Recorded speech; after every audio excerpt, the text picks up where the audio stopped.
CD 7. Chapter 28. They were sitting in the warm car outside Fuentezia's house until Mauro finished her calls.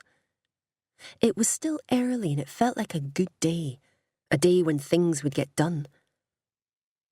Kerrigan answered the phone. She was in the car with Thankless, driving to Helensburgh. Mr. Halliday was reluctant at first, but he'd finally admitted to selling the field next to his farm a few weeks ago.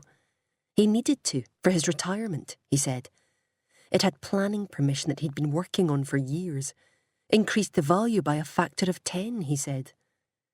The company he'd sold it to were called Claims for You. Delahunt handled the purchase. Mr. Halliday had recognised his name. Kerrigan said D.I. Simmons had called about the fingerprints on the bag from the Alfa Romeo.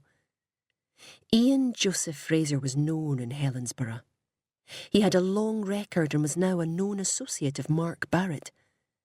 He'd done a series of sentences for crimes of violence against the person. He always came back to the town after prison. Simmons had given them a list of known addresses to check for him. Mauro hung up and looked at her phone. Halliday didn't give a shit about property prices because he'd already sold up. She was disappointed in him. She hoped they didn't meet again. She didn't want to listen to his excuses. It was clear to her that Delahunt was the author of the scam. It was his style, but the money came from the Arias couple. There had to be a connection between them. Bob Ash, the retired owner who'd unexpectedly gone to Miami, was from Helensburgh. He might well know Delahunt. It was beginning to make sense until Roxana's disappearance.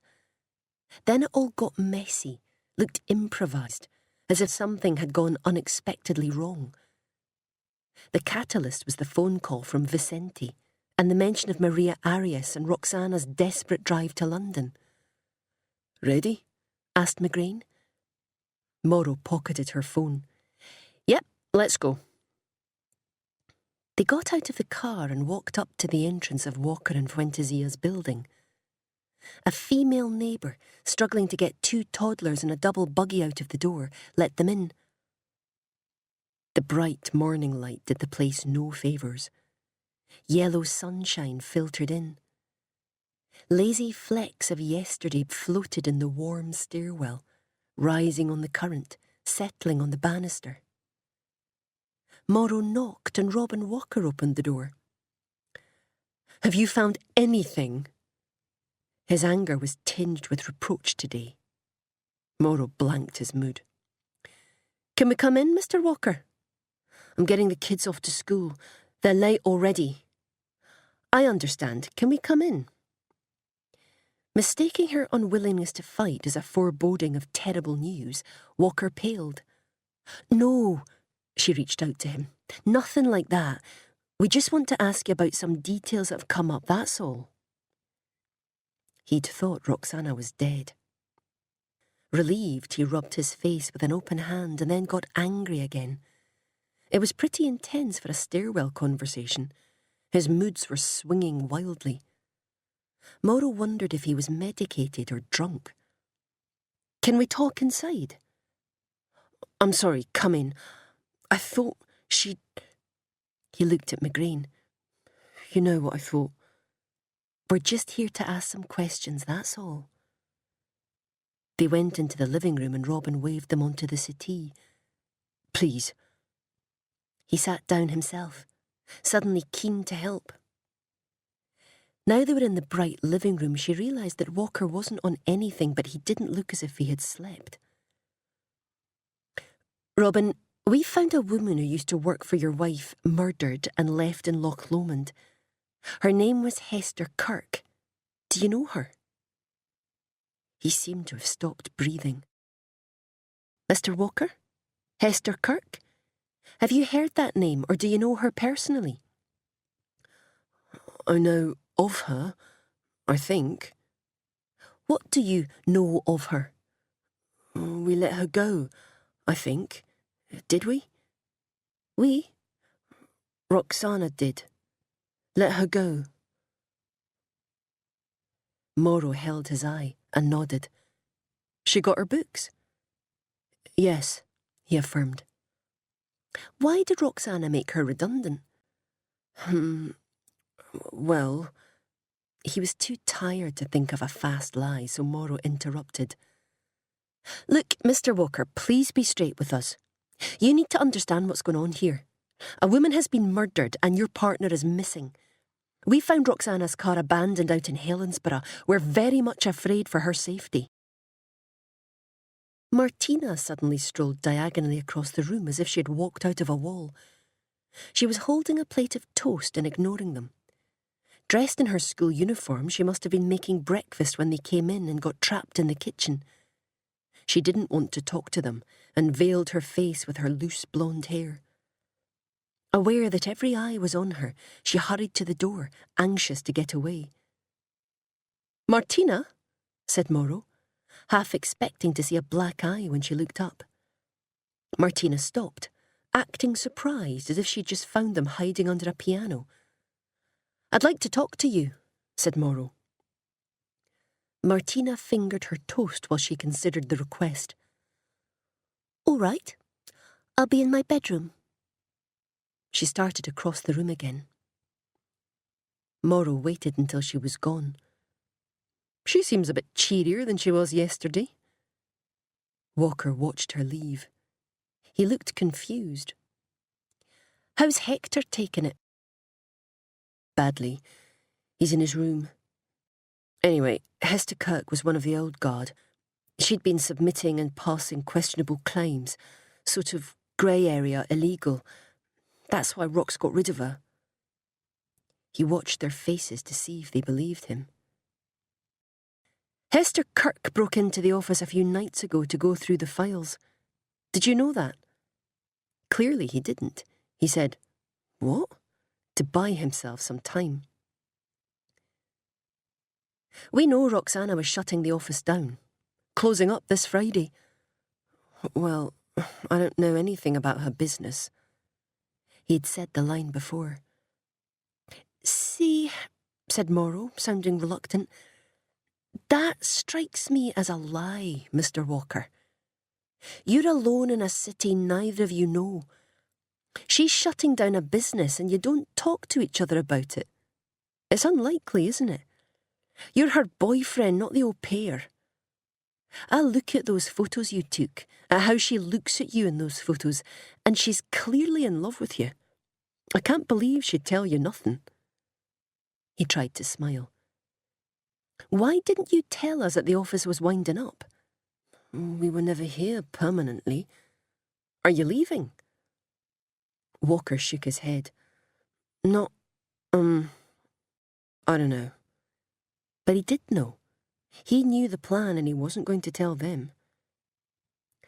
Why was she buying undeveloped land? He flashed a nervous smile. Morrow tutted. Robin, do you want me to guess what's going on?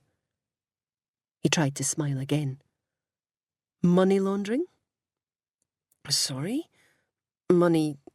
what? Wherever else Robin Walker's good looks might take him, they would not take him onto the stage. When we looked through the firm's papers, we didn't find any debts, but we know you've been buying up land. We found that quite odd for an insurance company. It's not an insurance company. It's a trading partnership. That's a very flexible trading structure. They don't have any shareholders to notify if they change their trading practice, you see? She could hear another person's intonation in his voice. Delahunt's, probably. Delahunt told you that? His eyes widened. Sorry? Your lawyer, she said calmly. I'm guessing you're not a Scots law graduate. No, I'm not. He didn't blink. So you bought the company outright and are funding fairly substantial land purchases. Can you tell me where the money for that comes from? I don't know. Morrow hummed non-committally and held his eye. Roxana drove to London the day she disappeared. Then she drove back up overnight, past here and on to Helensburgh. The only reason I can think that she would do that is that she felt she was in danger. She didn't want to put you in danger by coming back to the house. He was listening intently. What was she doing in London? She went to see Maria Arias. Maria? I called her 3 times, and I called her yesterday. She said Rox hadn't been in touch, she hadn't seen her.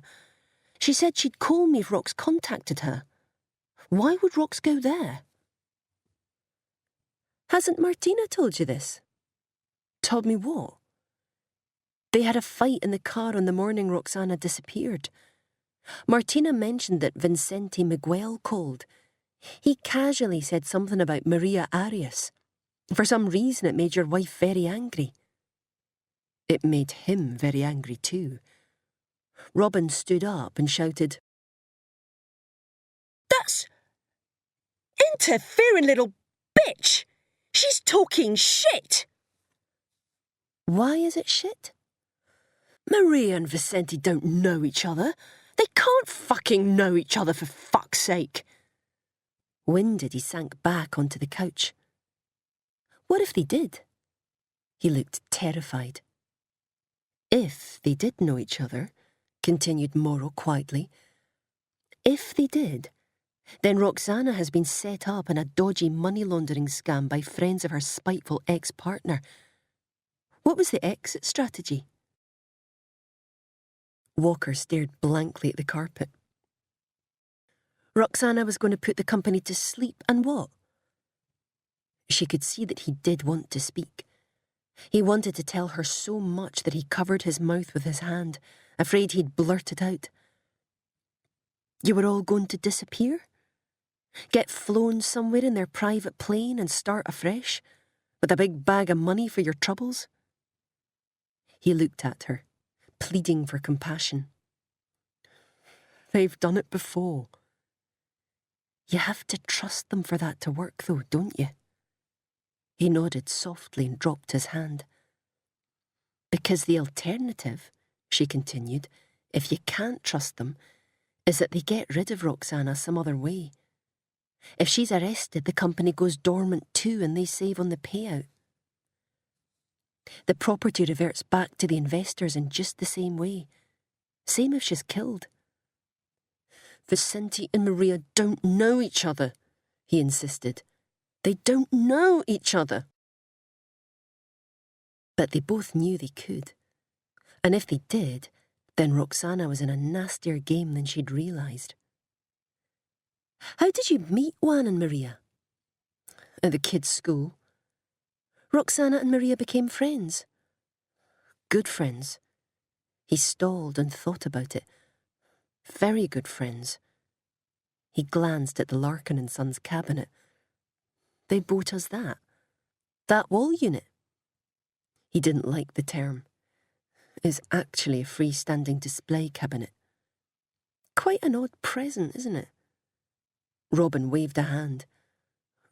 We were at an auction, a charity dinner thing. They invited us, we didn't really know them. We were looking at the catalogue and saying, you know, how nice it looked, and they got a friend at the table to bid in our names. He was still impressed. They paid in cash. Morrow didn't look impressed enough, apparently, so he added, 64 grand.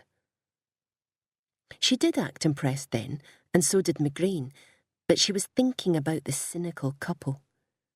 They must have been setting Robin and Roxana up right from the beginning. They probably knew that they were being watched at the auction, because the Met were famously leaky. It was so obvious, so public. It drew the police's attention completely and exclusively to Roxana and Robin.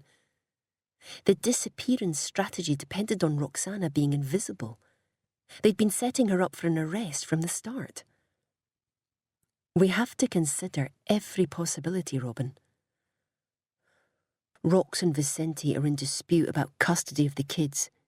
He's a total fucking bastard.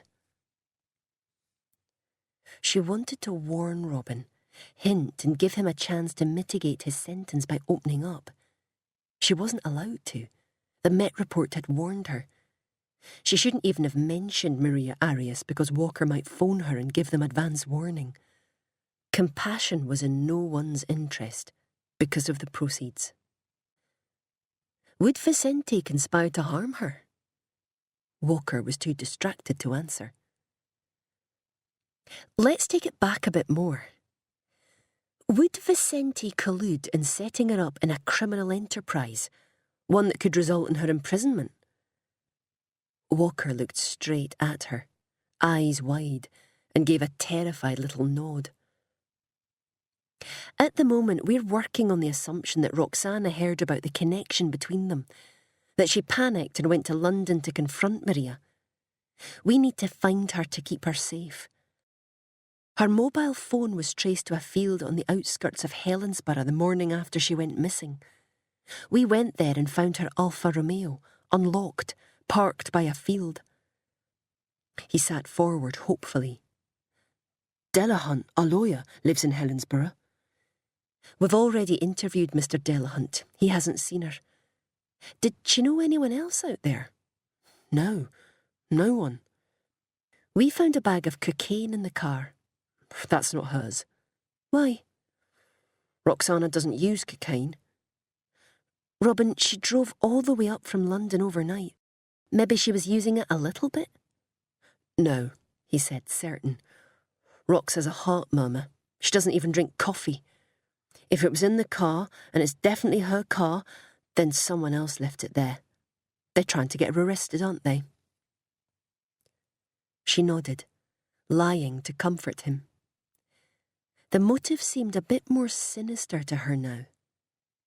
Ian Joseph Fraser, a known local criminal, had left clean prints on it, but that was unprofessional, inconsistent with the wipes and the vacuumed floor. It looked like a misdirect, a magician pointing at a dove while an assistant scrambled out of the back of the box. There had never been any suggestion of drug misuse or dealing in the family. They kept regular hours. Both parents exercised regularly. They had very little company. It was a clumsy plant, but Mauro couldn't fathom what she was being directed away from seeing. She stood up. OK, I want you to think about where she might have gone. In the meantime, I'm going to go and talk to Martina. McGrain stood up with her, nodded his sympathies to Walker, and followed her to Martina's room. They knocked. They waited. Mauro was about to knock again when Martina came to the door, blocking the room with her body. What? Mauro pushed the door open and walked in, looking around like a suspicious mother. Martina had been packing her school bag. It bulged on the bed. She was indignant. Excuse me, you can't just barge into my room. Mauro sat down on the desk chair. Sit down, Martina. Reluctantly, Martina sat on the edge of the bed, and Mauro examined her. We are police officers, Martina. Do you understand what that means? I'm not your mum or your stepdad or a teacher. Something has changed. What's happened? Martina feigned confusion. Since yesterday. You were so worried about your mum that you phoned the police. Aren't you worried anymore? She welled up and nodded. No, I'm still... My mum... Has she phoned you? No. It seemed sincere, but Mauro made a note to check her phone records. If you hear anything, I want you to call me. She gave Martina a card. Will you? Of course. They left and shut the door, knocking lightly on Hector's. He called, Come in, and they found him lying on his side on the bed, red-eyed and dressed for school. The curtains were shut, the room gloomy. His mobile, a round-edged early model iPhone, a parental cast-off, sat on the pillow. It was next to his face, as if they'd been whispering secrets to each other.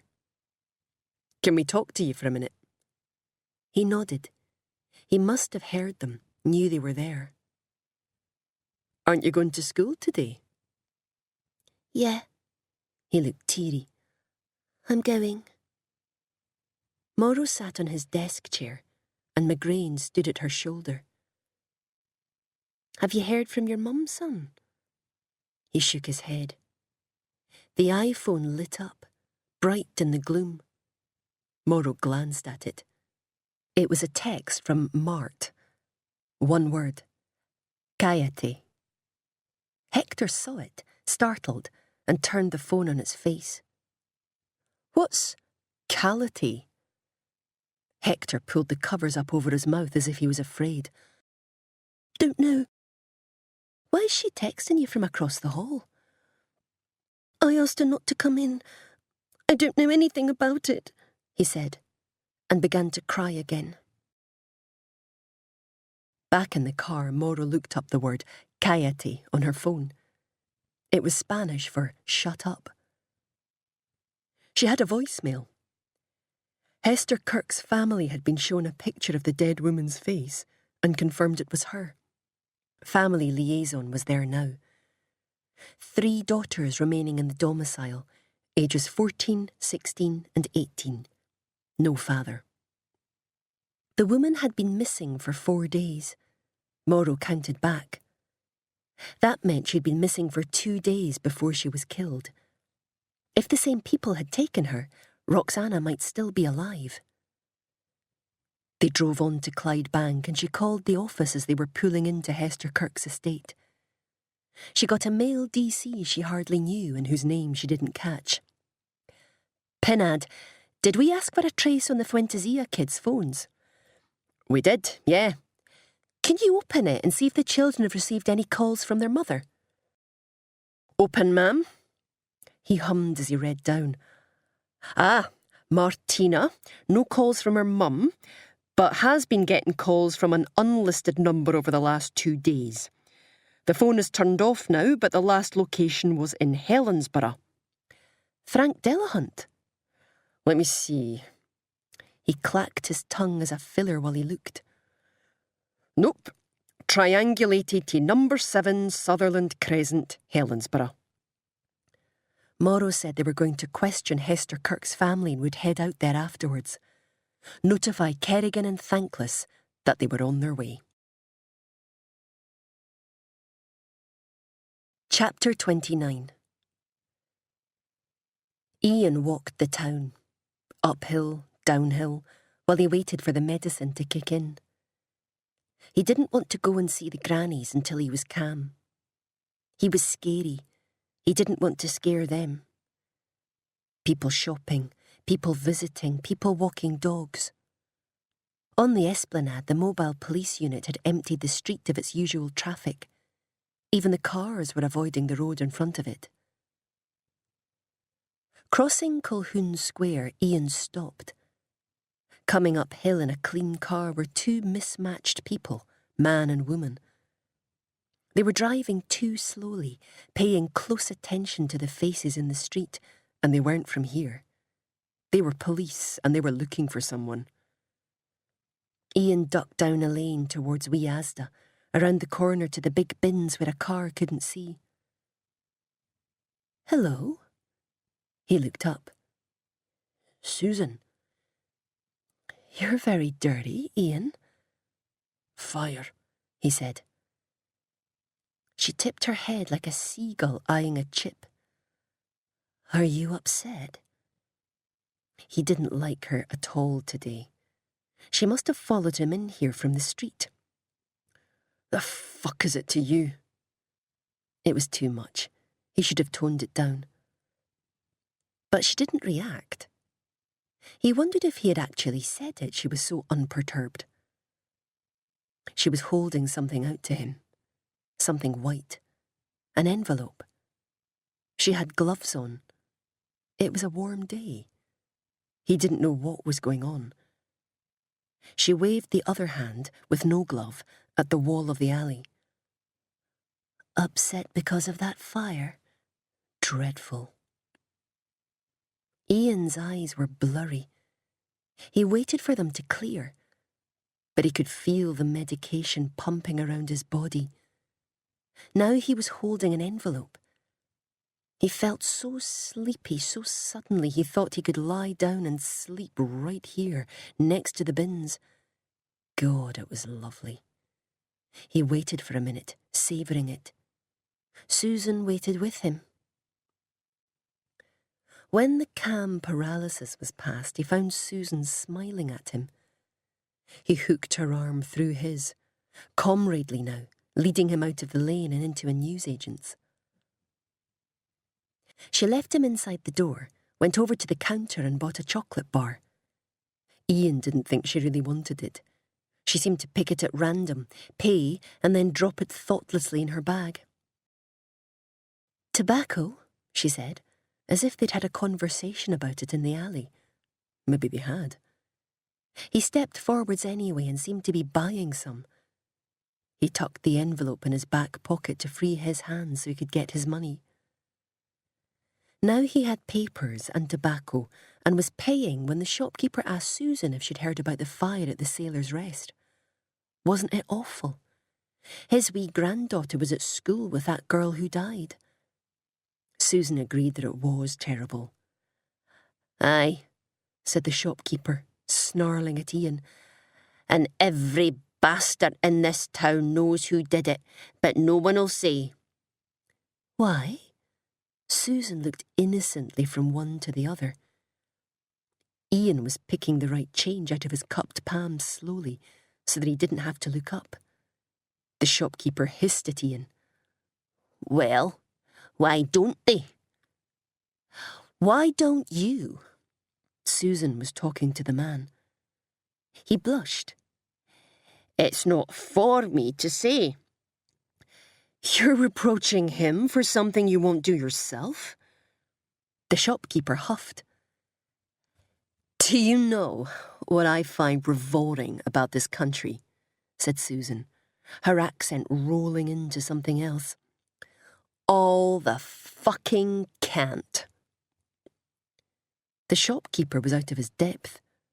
"What? Like, we can't?" "Can't. Self-righteousness." Her accent sounded much more American now. Ian was in a medicated fog, but even he could hear it. "It's repugnant." Ian knew that she'd let her mask slip. This was the real Susan, and she'd only let them see her because she was leaving. She was smart, she was disgusted, and she was leaving. The shopkeeper was determined not to admit he was wrong. He shrugged. "That's just people, isn't it?" "No," said real Susan. "It's here." Ian was having trouble counting the money. Susan leaned over and pecked a 5-pence piece from his hand and dropped it on the pile on the counter. Ian didn't want to be here anymore. He kept his head down and picked up the pouch, heading for the door. They walked back out into the street. Ian thought how little Susan understood the town. It wasn't about being sanctimonious. Nobody would tell on Mark or Tommy because they all got a wee dip here or there, all got a bit of work, or had a cousin who did. They were all involved with each other, wrapped up and tangled because it was such a small place. "You're leaving, aren't you?" he said. Susan looked surprised. She squeezed his forearm. "The envelope." She nodded to his pocket. "Andrew Cole has been arrested for murder." He looked at her. He must have misheard. He nodded an urgent prompt at her mouth and she said it again. "Andrew Cole got arrested for murder. Golf course." "The fuck?" he asked her lips. "The police will let him go if you give them the envelope." "Why?" "It's from his mother, but you mustn't tell them. They know how protective she is. Give it to the police. Tell them Tommy Farmer gave it to you."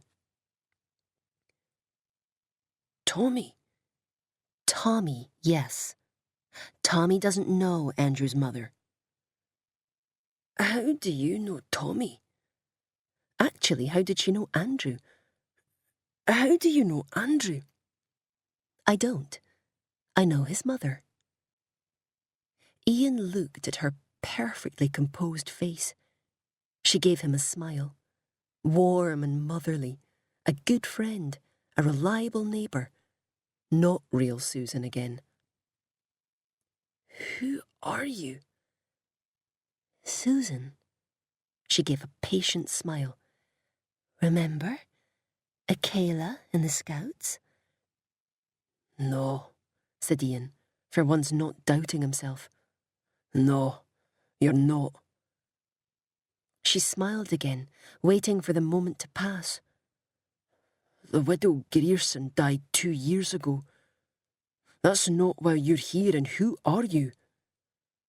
Hand forward, elbow cupped, warm hand, head tilt.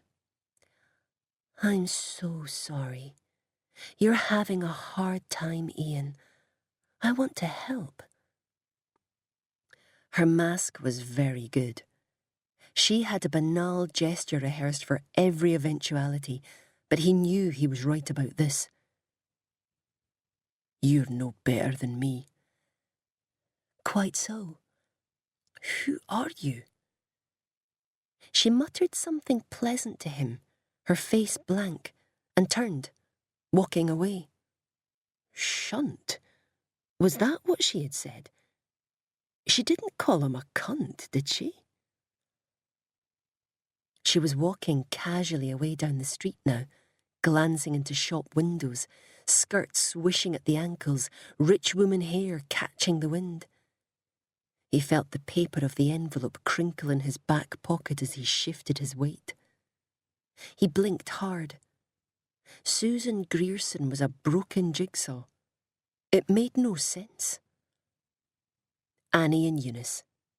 They were what was left. This he had to do. He turned and headed east to their house. He could feel the energy going from his feet, the need to move leaving them and the pain from the night's walk. Baffled momentum took him up to Hardy Hill. Small grey box houses with mean high windows and nowhere to keep the smelly wheelie bins but right outside the front door. Ian banged and leaned against the cold concrete and waited. The door was PVC plastic, but still the skin on his knuckles sang a tender reprise of the knock. He half wondered if his hand was burned, but didn't care enough to look. He was concentrating on getting in, seeing them, because then he would feel better. They always made sense.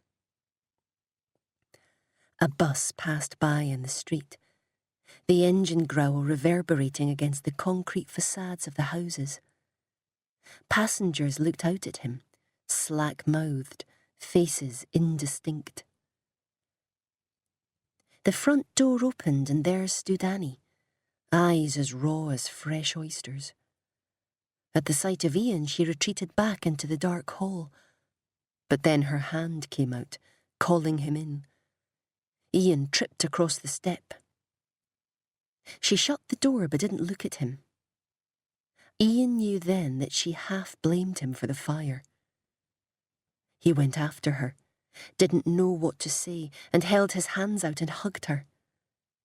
Annie wasn't used to a lot of touching, neither was Ian. It was awkward. She hugged and patted his back, as if she was winding him, and she called him son. She wanted him to let her go, but he couldn't. He had come here for comfort, to see her from before, but it wasn't before, and he didn't want to see her face. He released her, averting his eyes, and saw Leanne's pink coat hanging on a banister. A photo of Leanne smiling in her school uniform, Leanne's jazzy trainers, a One Direction school bag. What little light there was in the hall was suddenly sucked away. Eunice stood in the kitchen doorway. She nodded, turned, and hurpled into the kitchen, Annie tugged at Ian's sleeve, bringing him in with her. Small table, wood-pattern veneer pushed up against the wall. A placemat in nuclear pink embroidered with flowers. 3 chairs, one for each granny, and a third with a One Direction cushion on it. The boy band were pictured hugging each other, smiling cheerfully up at whichever bottom was coming towards them. It was pushed out from the table, as if Leanne had just gone to the toilet. They all 3 stepped carefully around it. Eunice was looking at Ian, lips tight to her teeth. She turned away. Tea.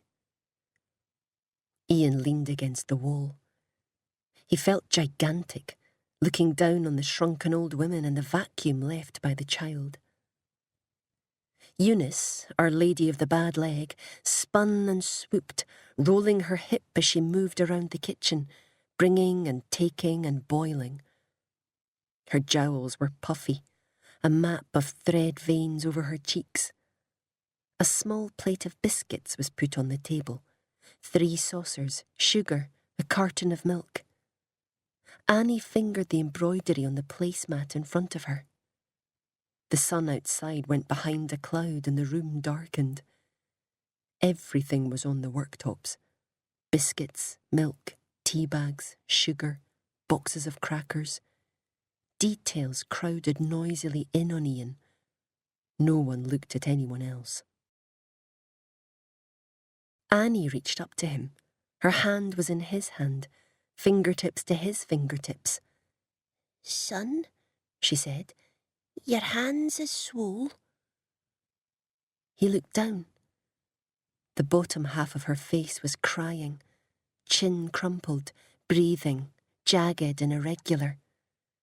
The top half of her face was looking at his hands, his dirty hands, as if she could see what they had done, what had been on them.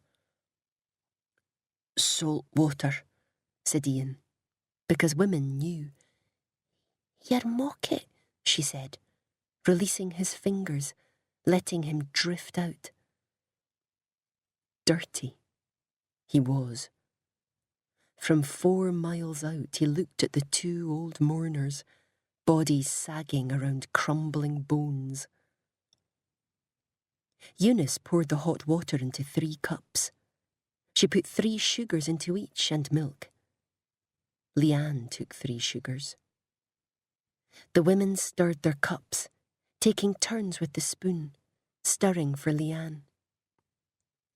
They sipped their hollow communion. They didn't offer Ian any. The 3rd cup was left sitting in front of the empty chair. Ian turned to leave. "Polis was here," Eunice announced. "Was looking for you, son." Ian looked back. She wasn't looking at him. They were both hunched over their cups, concentrating on the ritual. They blamed him for the fire. Annie spoke. "Best take the back lanes," she told her tea. He passed a mirror in the dim hallway. He didn't recognise himself. The smoke had worked its way into every crevice of his face, tinging his hair brown. They blamed him. Out on the street, a bus grumbled by. A woman pushed a buggy. A man made a phone call. The smell of smoke didn't cling up here in the high scheme, but it clung to Ian. He was the smell now. One more. He took the pill bottle out and took another one, swallowing it dry again, glad it hurt. Their names came into his head. Leanne. Murray. Murray and Leanne. He saw their faces. Leanne and Murray. Murray hiding by a burn when they were young, back in the days when Annie took a drink and the house was party central. Murray sitting on Ian's bed. Don't smoke. Murray working 16-hour days in the kitchen at the hotel to raise the deposit to buy the sailors at auction. The excitement when he got it. Gone. Murray and baby Leanne sitting at a low table in a visiting room, Ian walking in and seeing them turn their faces to his. They were waiting for him. They blamed him. Andrew Cole had been arrested. For what? He didn't do anything. Everything was jumbled and broken. He knew then that he could be free for the rest of his life, or he could be in a cell. It didn't matter. If he didn't do something, grab hold of something, he would be lost. Police. He walked purposely for 3 blocks, rolling and smoking cigarettes on the way. With the sun in his eyes and a cigarette on his lip, he climbed up the 4 steps to the doors of the police station. He rattled the handle. It was locked. He rang the bell. Nothing. Then he saw a laminated note on the door, written in small letters. It told him to call this number and leave a message. He looked for the car with the mismatched couple, the cops on the lookout, but it wasn't there. He thought of the mobile police unit, but Mark would hear if he walked down there because someone would be watching. Someone. The thought of a sinister, faceless presence made him think of Susan. That's what she was. A dark nobody. He stood on the steps, looking down into the street. Nicotine coursed through the channels, speeding up his brain. The pills dampened his feelings. It was a good combination. Susan was something he couldn't understand, but he knew she was working him. He'd be stupid to do what she told him. The envelope. She wanted him to give it to the cops, so don't. Do something else with it. Do whatever she didn't want. Give it back. Glad the police station was shut. He could have done something really stupid there. He tripped down the stairs to the street. Chapter 30. The yellow brick estate was new and pleasant. It had yet to wear and show its weaknesses. The houses were small but well proportioned, laid out in winding streets with wide pavements for the children to cycle on, safe from passing cars. The streets were midday quiet, empty driveways, children at school. A small dog watched them from a neighbour's window. Though it was daytime, a blinding bright spotlight shone straight down on the step outside the Kirk's front door. McGrain pressed the bell, and an elaborate electronic jingle sounded inside. The door was opened by a uniformed liaison officer who was pulling her coat on. "I need to go," she said quickly, sliding past them. "Something wrong?" Morrow stepped into the hall. "No," said the officer. "Just got another house. Busy morning." She called back into the kitchen. "Girls, I'll be in touch this afternoon if you don't phone me before then." She shut the door as the girls called their goodbyes in a ragged chorus. Morrow walked across the hall to the kitchen and found 3 scantily dressed girls in there, standing drinking from pint-sized mugs of tea. 18, 16 and 14. The girls were fat, and no wonder. The kitchen was a private chapel dedicated to sugar. Every spare surface was stacked with catering boxes of biscuits, chocolate bars, sweets. 2 packets of crisps were open on the worktop next to the kettle, a suggested accompaniment to a cup of tea. Even the windowsill behind the sink was lined with bottles of red fizzy juice. Morrow introduced herself and McGrain. The girls stood up and shook their hands in turn. Scarlett, the sensible oldest, was very dark and pretty. Marnie, the middle child, had her head shaved at the side, green eyes, and a slightly manic giggle. Debbie had shocking pink hair and raw red stretch marks down the backs of her chunky arms. No one was angry, Morrow noted, and no one was crying. With the front door shut, Morrow realised suddenly that the house was unbelievably warm, which explained why the girls were all wearing as little as possible. I know, said Marnie. Boiling. We don't know how to work the central heating. McGrain nodded at the boiler cabinet on the wall. Is it a combi? They didn't know. Let me have a look. He opened the cabinet door. I've got one like this. See the dial there? Looks like a volume control. The girls were standing up, watching him turn it down. There. He shut the door. That should be all right now. Thank almighty fuck for that, said Debbie. We've been sweating bullets in here. The girls all smiled at each other because they'd solved a problem and because of the funny image. Scarlett saw that there wasn't enough room in the kitchen and suggested moving into the living room so they could all sit down. Debbie and Marnie pressed them with offers of cups of tea. Coffee? Glass of ginger then? Want a wee biscuit? Sure? Crisps? Are you sure? They told McGrain to take his coat off anyway and clucked and fussed them into the cluttered living room. 2 outsized beige leather sofas faced each other, backs pressed tight to opposing walls. In the middle, a gigantic television dominated the room. Scattered around the base like votive offerings were flexies and wires and handsets and gaming consoles, some still in the boxes. The girls all sat on one sofa, squashed up tight on a 2-seater, giggling. Morrow and McGrain took the facing settee. Morrow, observing protocol, told the girls she was sorry for their loss. The girls gave yelps of regret and shut their eyes, as if they'd just heard of something terrible happening a long way away. God, said Marnie. What a thing to happen. The poor woman. Morrow wasn't sure it had sunk in yet.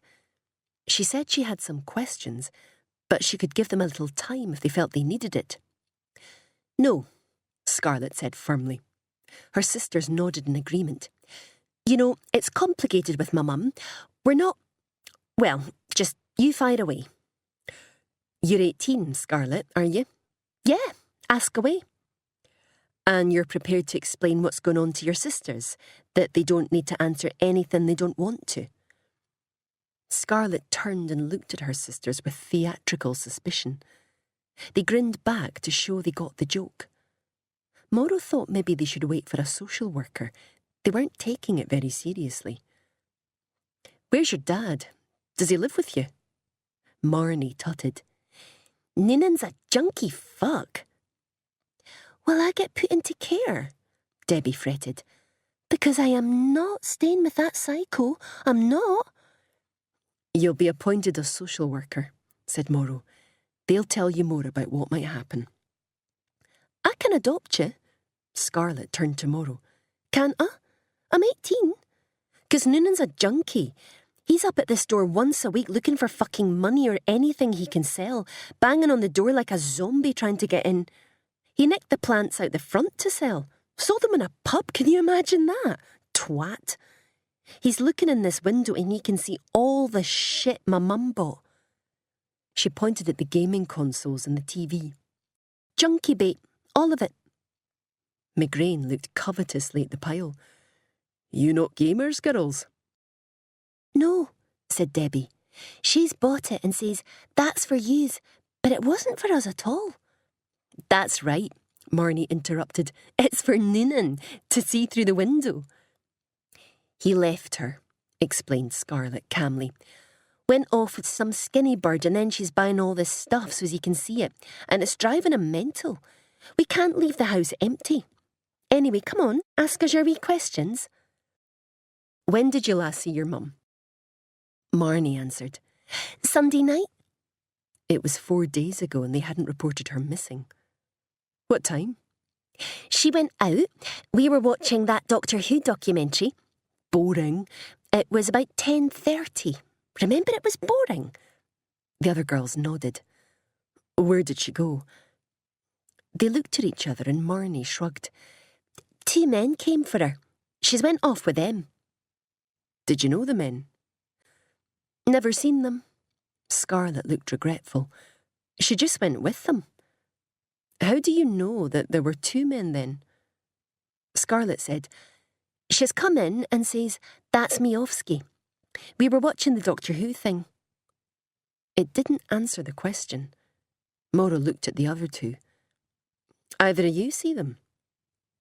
Debbie shook her head, but Marnie said, I saw two guys outside the front door, but there's a porch light above the door. It got knocked by a football and now it's like... She flattened a hand over her head and cowered under it, making a high drone. And they were outside it, and I didn't see their faces. She looked at her sisters. They were just kinda, I don't know, guys. The other two nodded. What were they wearing? Hoodies, jeans and that. What colour were their hoodies? Dunno. But she went out and one of them turned away and I saw he had those jeans from Marky's. The ones with the white wiggle on the arse pocket. Mauro nodded. Except he would have bought them second hand because he didn't look like he shopped at Marky's. He looked kind of prison-y. How did he look prison-y? Scarlett shrugged. Pale, poor-looking, blonde hair and tall, broad across the chest. She drew a hand from shoulder to shoulder. Handsome-y, but also kind of prison-y. What about the other one? Never seen him. Did your mum know them? Don't think so. Did they threaten her? No. Why did she go with him then? The girls looked at each other. Marnie muttered at Debbie, You see? They seemed to have discussed this already, and Debbie had been appointed the storyteller. The other two sat back as she began. See all this gamey stuff? Ready money. Mum's been ripping off the company she worked for. Well, not ripping them off, corrected Marnie. Scarlett slapped Marnie's arm behind her sister's head. Let her tell it, Marnie. OK, Debbie conceded with a nod at her sister. Fiddling. Getting cash she shouldn't have. So she had to spend it all on, like... She opened her hand to the tumble of electrical goods on the floor. Crap. Because she had to get rid. You can't bank fuck all now. It's not crap, Marnie told McGreen. You can sell that stuff. Scarlett told Debbie, It has got resale value right enough. Fuck's sake, lamented Debbie. I'm trying to tell the story. Well, tell it right. Marnie grinned at Mauro. Shut it! Debbie had a hand up to still her sisters. Right? OK. Scarlett nodded, looking at Mauro. Silence. Marnie laughed. Yeah, silence. Debbie was indignant. But you said for me to say. Silence, reprised Scarlett. Mauro was an only child, but she remembered the frantic atmosphere of crowds of girls at school, tumultuous emotional storms that were forgotten as soon as they passed. They were a nice family, kind to each other in their confusion and sadness. They weren't just a pool of genetics and mutual misfortune. They were so likeable, the three of them. The fondness in the way they spoke and moved as a single entity, their prompting and corrections, gamely slapping each other, looking to her only to witness what they had between them. Debbie started again. Kay, she's doing, I don't know, whatever. She's getting money, she's spending it on resellables, storing them up. The house is heaving. Then some Spanish woman takes over and, boom, she gets the bump. She paused for dramatic effect. Not chuffed. What did she do? Scarlett took over. Kept just going into the office. I don't think she believed it. Then, when she's finished working her time, she got drunk for a few days. Up there in her pit, smashing about. They all glanced at the ceiling as if Hester was still up there, still angry. Marnie whispered, Fucking furious. Beelin', nodded Debbie. Scarlett sat forward to be heard, And then she appears in the kitchen one day, cooking food and that. "Mince and potatoes," reported Debbie ominously. "Creepy as fuck," said Scarlett. "Well creepy." "It was," Marnie agreed. "Like, really creepy. She's like, 'Hello, dear!' She said it in a shrill falsetto and made the other girls jump and laugh. And all that, like, normal. Debbie's like that. They watched as Debbie gave the police a pantomime rerun, mouthing, "Oh my God," waving her hands wildly by her head. They laughed, and Morrow laughed along with them. Anyway, Marnie batted a hand to calm the laughter down. "Hetty had a plan," she told us later. "They weren't going to get rid of her that easy, 'cause that's how she talked, wasn't it?" Scarlett gave her sister a rueful smile. "That's right, clichés. Talked in clichés, thought in clichés." "Hunters of gear," said Debbie, wiggling her shoulders, mimicking her mum. "Hunky guys, like that."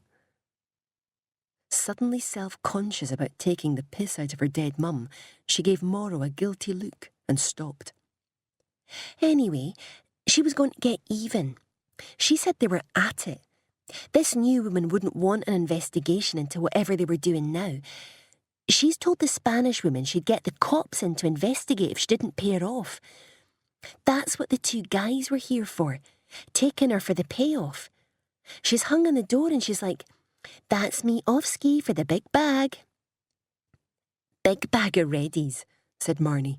"That's what she's called the payoff." She was blackmailing them. "Aye. Pay me or I'll get the police in, sort of thing." Hetty would have gone quite happily, thought Morrow, imagining her climbing into a car or a van, a small, greedy smile on her face. "Anyway, I'm not fucking living with Noonan," said Marnie. "They'll never ask us to live with him," said Debbie. "They won't, will they, Scar?" "Can I adopt them?" said Scarlett, thumbing at her sisters. "Social work will do whatever they can to keep you out of care. How come you didn't report your mum missing?" The girls looked at each other. "She went missing a lot.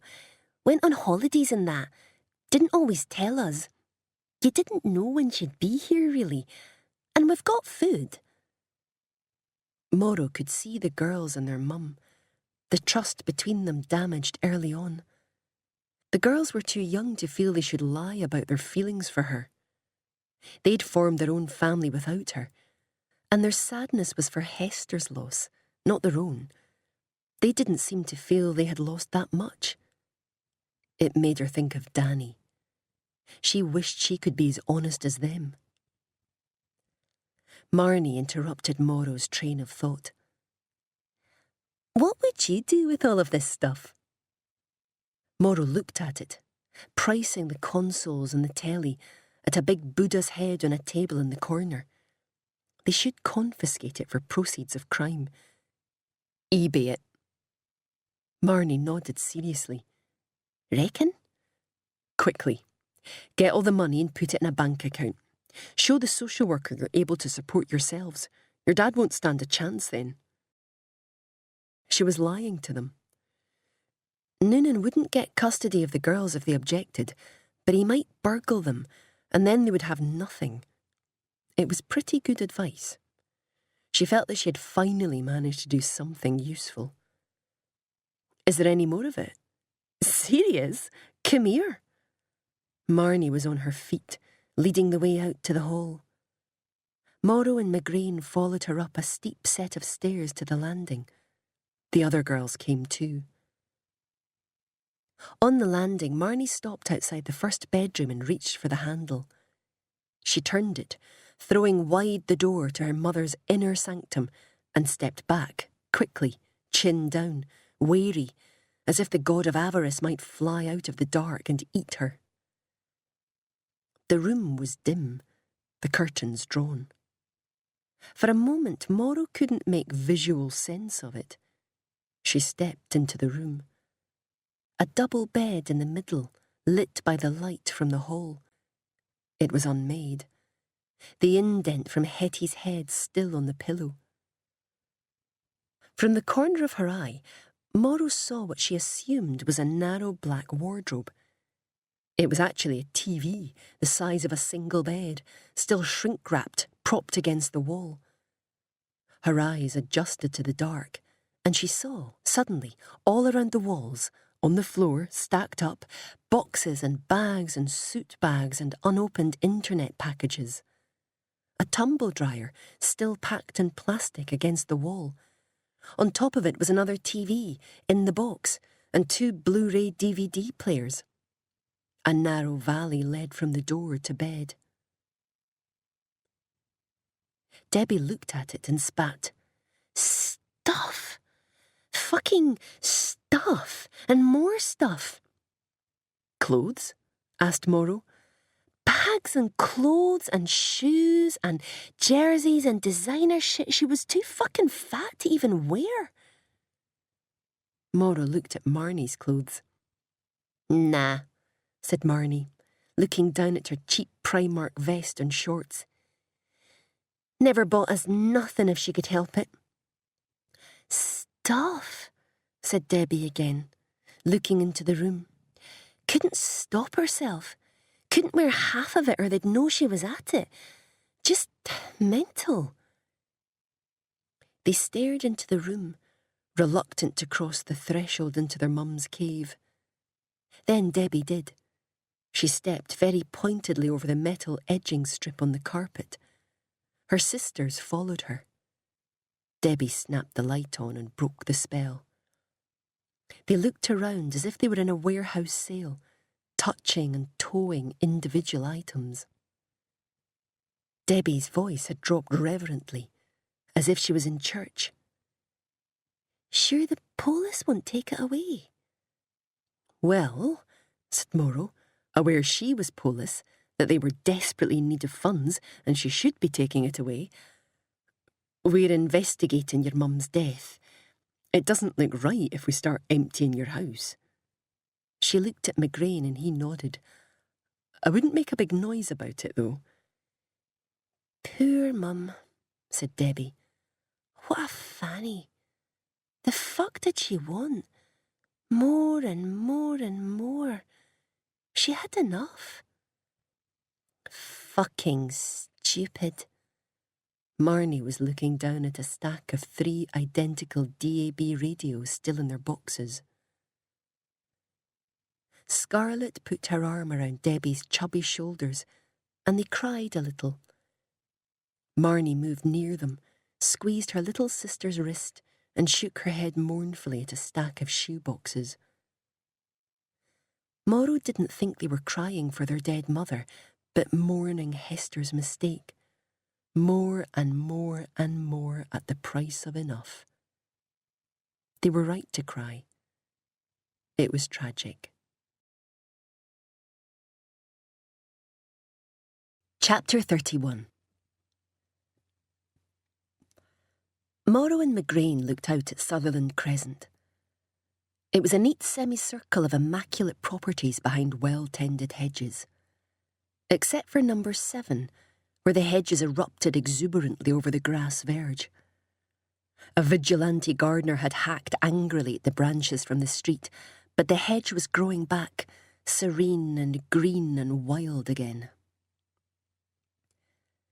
The Helensburgh houses they had seen so far were on the hillside, facing forwards, each insisting on a personal relationship with the sea. But a different set of fictions was playing out here. This area was flat, and the crescent looked out over a faux grassy common, as if it was deep in the heart of the bucolic countryside. McGrain pulled on the handbrake and they got out. The houses were modest by comparison to the big gardens. The Vicenti children had been calling someone located here, possibly their mother. Roxana might be captive here, or she might have run off. Morrow didn't know what she was dealing with anymore. She could be hiding in there. Morrow considered how Roxana could know it was empty. No estate agent's sign outside advertised it for sale, but she might have viewed it and taken a sign down. She might even have bought it. The thick hedge hid the house. Morrow and McGrain found a high wooden gate to a driveway, rotting on its hinges, the nose ploughed deep into the muddy ground. Together they lifted it up and managed to swing it inwards through a thick tangle of nettles. They left it there, lolling drunkenly on one good hinge. It was a forlorn little house. Someone had loved it very much, but that was a long time ago. Glazed blue patio pots under the window were choked with dead weeds. The roof sagged in the middle. Paint was peeling from the window frames and a glass pane was cracked on the attic. They waded through the grass and nettles of the driveway towards it. It was only when they got to the front door that they noticed a garden path covered with flattened weeds, leading over to an obscured break in the hedge. Someone had been here very recently. She ordered McGrain around the back of the house, waiting for him to get there before knocking gently on the door. She watched through the frosted side window, alert to any changes in the light inside. She waited, knocked again, and saw nothing. Taking the other side of the house, she was walking around to join McGrain at the back, but found her way blocked by a car under a mouldy green tarp. Slipping on a glove, she lifted the edge and saw the bonnet of a silver Ford Fiesta. She walked around it. An overgrown driveway led into the back lane. The grass and weeds were flattened. Morrow slipped past the car around to a vast back garden enclosed with a high brick wall. It was a mess. Plucky sycamore saplings and weeds had grown tall along the top of the wall, setting the garden in perpetual twilight. Wooden sides on raised beds had crumbled and rotted. Dead plants were nailed to the wall. A slice of bright day caught Morrow's eye. It was coming from a door in the garden wall.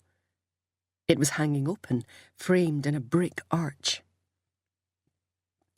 Morrow walked over and teased it wide with her finger. The fastening on the outside was rusted, but the rust was worn and uneven. Something had been rubbing it. She ran her finger over the top of the hasp. The loose rust had been rubbed smooth in the middle, and recently. A padlock had been hanging on it, but it was gone now. She turned back to look at the house. An old-fashioned conservatory, attached to the back of the building, listed softly to one side. The kitchen door was open. As per protocol, she phoned Kerrigan, notifying her of the location and the time. If she didn't phone back in 20 minutes, they were dead at this address. Kerrigan said, "Oh no, hang on, Thankless was driving them to that address anyway. Fraser had been spotted talking to the listed householder in the town this morning." Morrow looked up at the derelict house. "A householder? For this address?" "Yep, Susan Grierson, tall, 50-ish, slim." Morrow hung up and took a step towards the kitchen door when she heard a voice behind her. "The fuck?" Framed in the open garden gate stood a man, backlit in the bright, contrasting day. Like a stained glass window, his hands were open at his sides, and black soot outlined the contours of his face.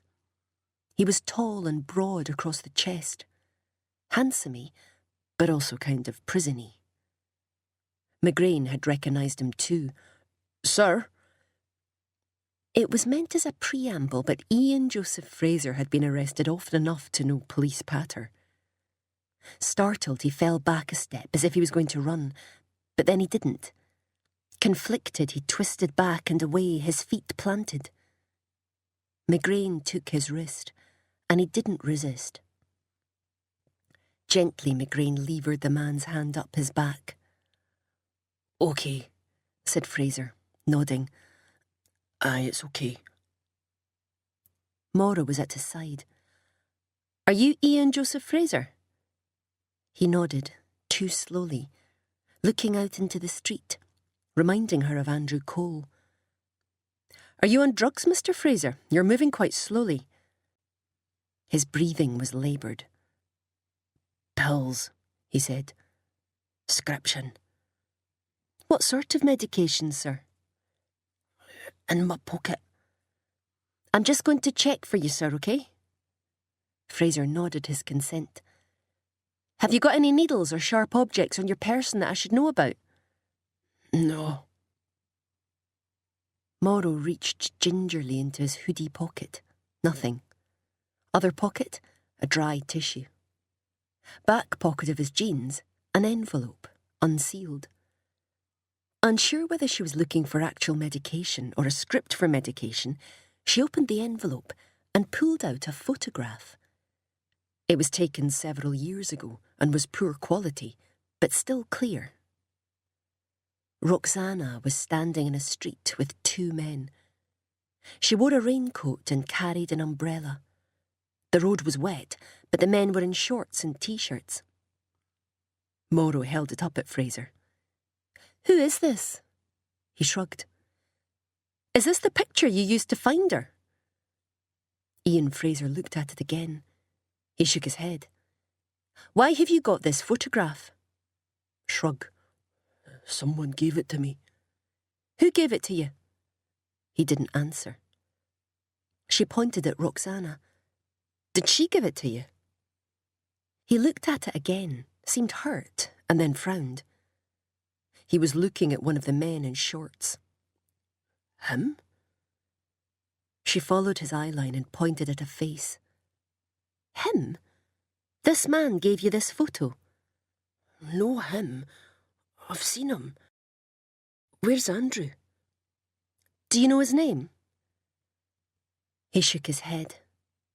His breathing was ragged, as if he'd run a long way. She reached into his front jeans pocket and took out a small bottle with 2 pills rattling at the bottom. She read the label.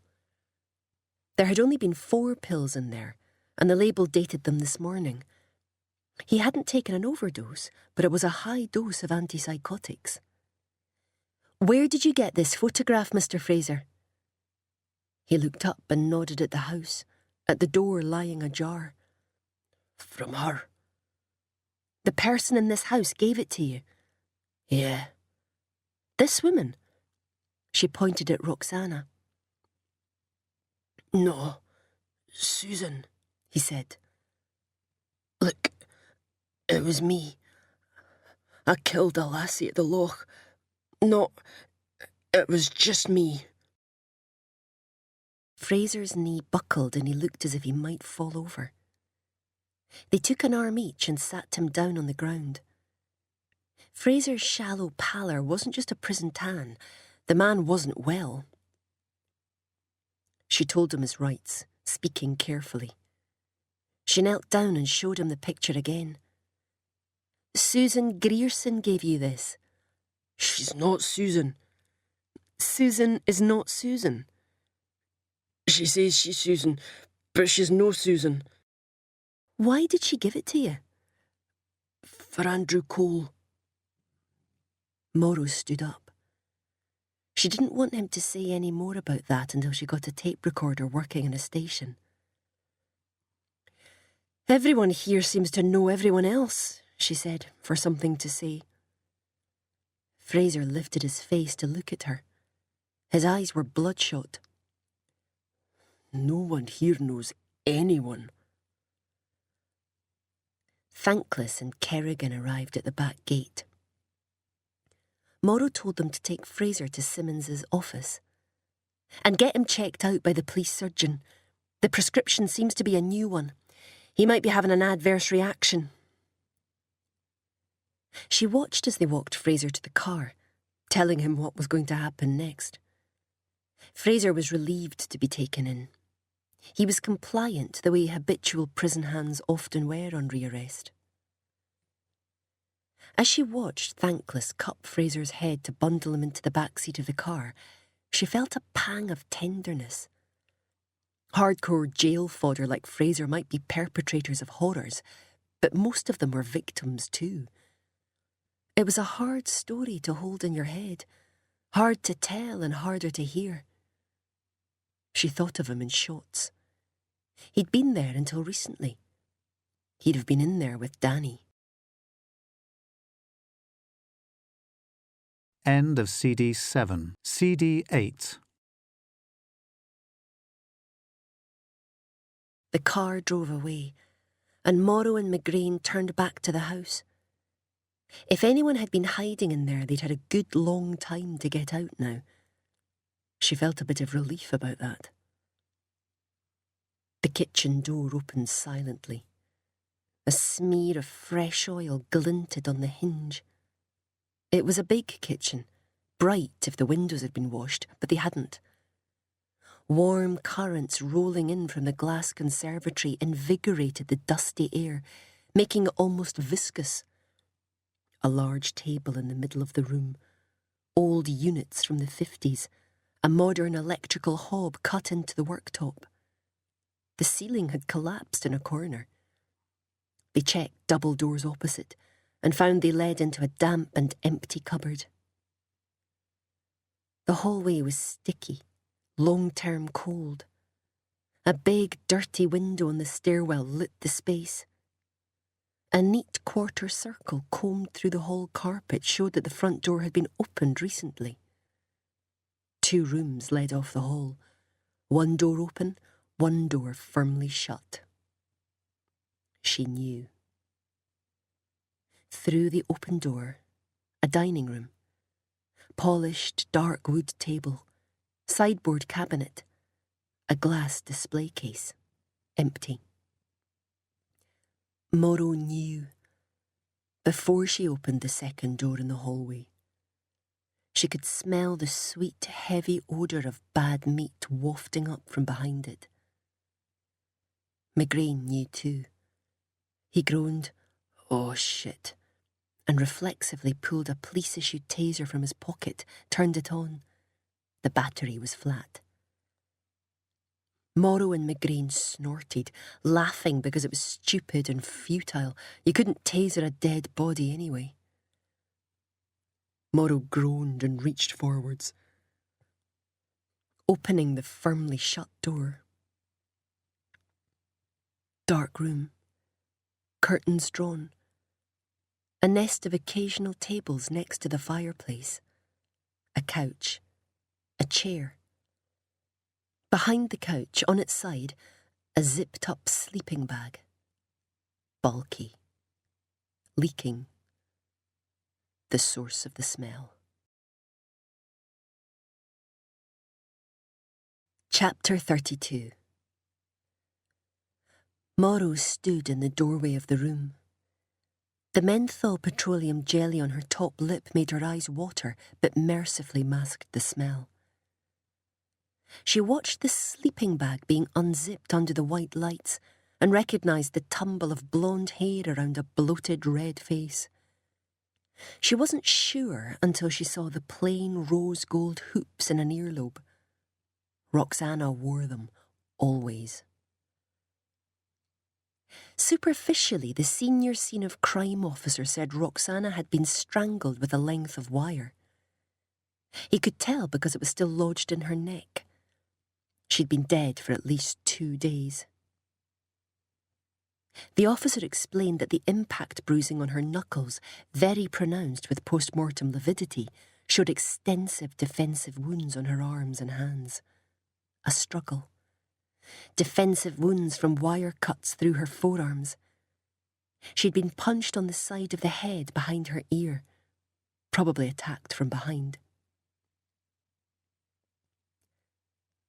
Morrow gave a nod, and they zipped Roxana back into the sleeping bag. They would keep it intact while they transported her to the Path Lab. She moved out to the hallway and found Thankless waiting for her.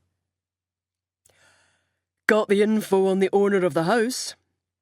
Thankless stood behind her, too close, smiling annoyingly. She knew that everything he did was wrong, and the fault was hers. He pulled his notebook out of his pocket, stupidly. A Susan Grierson owns the house. She moved to America decades ago, but her mother died. He peered at his own writing. 19 months, does that say? 19 months ago, and she inherited the house. Well, it went into a trust in her name, so... A trust in her name? Americans? Thankless shrugged. Tax. They're wily. He looked at his shoes. Like the coyote. That was quite funny. She knew that, technically. Has she come back, then? Well, Ian Fraser is quite insistent that he's met her. He came here looking for her. A shop owner in the town said he saw Fraser with her, and he knew her as Susan Grierson. He was at a charity dinner last night. 100 people there, and she was being introduced to people. She was working for the caterers, apparently. Who did the food? A sharp blue light lit the living room. Morrow wondered why the hell they would test for that. I'll find out, said Thankless. Morrow heard the photographer mumble in the living room and take some pictures. She couldn't bring herself to look back in. She shouted into the room, "Please, for God's sake, tell me it's not." "Sorry," shouted the Socko back, "but it is." Morrow cringed. Some scenes were just too grim. "What is it?" asked Thankless. They found semen. "Oh," he grimaced. "Oh, Jesus." "But it's in a weird pattern," called the Socko. "It's not ejaculatory. Looks like it's been poured in there." The whole scenario was off. A house held in trust by a woman who didn't live there. Ian Fraser said she was an imposter, and now this. Morrow remembered the alcohol wipe marks on Roxana's car and the clear set of Fraser's prints. Professional, but not very. They heard the plastic flap of the body bag as it was opened wide to swallow the sleeping bag. They'd roll her into it, and when they did, Morrow and Thankless both knew a rancid har would roll through the house. They covered their mouths and noses and walked back out through the evidence path, through the door, to the front garden. Kerrigan and McGrain were standing there, chatting. Did the people who met Susan Grierson recognise her from before? "Why are you asking that?" Thankless was squinting at her. It was an astute question. She thought of the alcohol wipes and the clean floor in Fuentesilla's Alfa Romeo. Professional, she said. Seems professional to me. But then to leave her in your house, that's just the opposite. "Careless," suggested McGrain. That's the most likely answer. Semen, though? Christ. Thankless, phone London Road. Tell them we think we've found Roxana. Get them to put out a call to stop Susan Grierson leaving the country. Airports, ferries, all that. You and Kerrigan drive around the town, see if you can dig up a photo from last night. Check phones. McGrain and I'll be at the local station with Fraser. Get family liaison over to Robin Walker and give him an update. Morrow covered her nose and went back into the house. She caught the chief Socko. Keep it discreet here, would you? Small town. We don't want the neighbours knowing what we've found. "Always," said the officer. The police surgeon was German. A kind man who knew Ian Fraser and had actually prescribed the medication to him this morning. Mr. Fraser, he told them, had suffered a psychotic episode before, while incarcerated, and he'd also suffered a very terrible shock last night. He'd witnessed 2 people killed in a fire. He was incredibly upset, and the medication could potentially make him suggestible, but he was fit for questioning. "If I may give you some advice," said Dr. Nyman. "Sure," said Morrow. "My understanding of Mr. Fraser's last day is that he has not yet slept. I would perhaps leave the questioning of this man until he has at least had some sleep and eaten." Morrow didn't exactly tell him to fuck off, but she strongly implied it between thank yous and goodbyes. They took Ian Fraser into Simmons' interview room on the second floor. The flood from the burst pipe was marked down the wall, a mould-speckled river of black. The room was small and smelled of sweet mildew. Their giant suspect sat very still, his mouth open, his hands loose on the table. Ian Fraser did not want a lawyer. His eyes were very red, and he spoke slowly, but he was clear about this. He didn't know a woman called Roxana Fuentesilla, and he didn't recognise her in any photographs. Susan Grierson had given him the envelope with a picture in it at the bins by the wee Asda. He was at great pains to tell them that he had killed Hester Kirk. He and he alone had killed her. She didn't deserve it, and she was a nice lassie. She was nice. So nice she let him take her. He and he alone took her to the golf course and killed her on the dock, and it was him, just him. And yes, he would repeat it for the tape, and no, he didn't want a lawyer. Let that be an end to it. Can you drive, Ian? He couldn't. Did you walk her there? No, he didn't. Did you get a minicab? He didn't know how to answer that. Who gave you the code to get in? He looked up at that. A what? Who texted you the security code so you could get through the gates and onto the golf course? Text? He spent a while looking at the table, and then looked up at Morrow's throat and told her he didn't get texts. He didn't have a phone. She told him there's someone missing from this story. Someone drove Hester Kirk to the boat.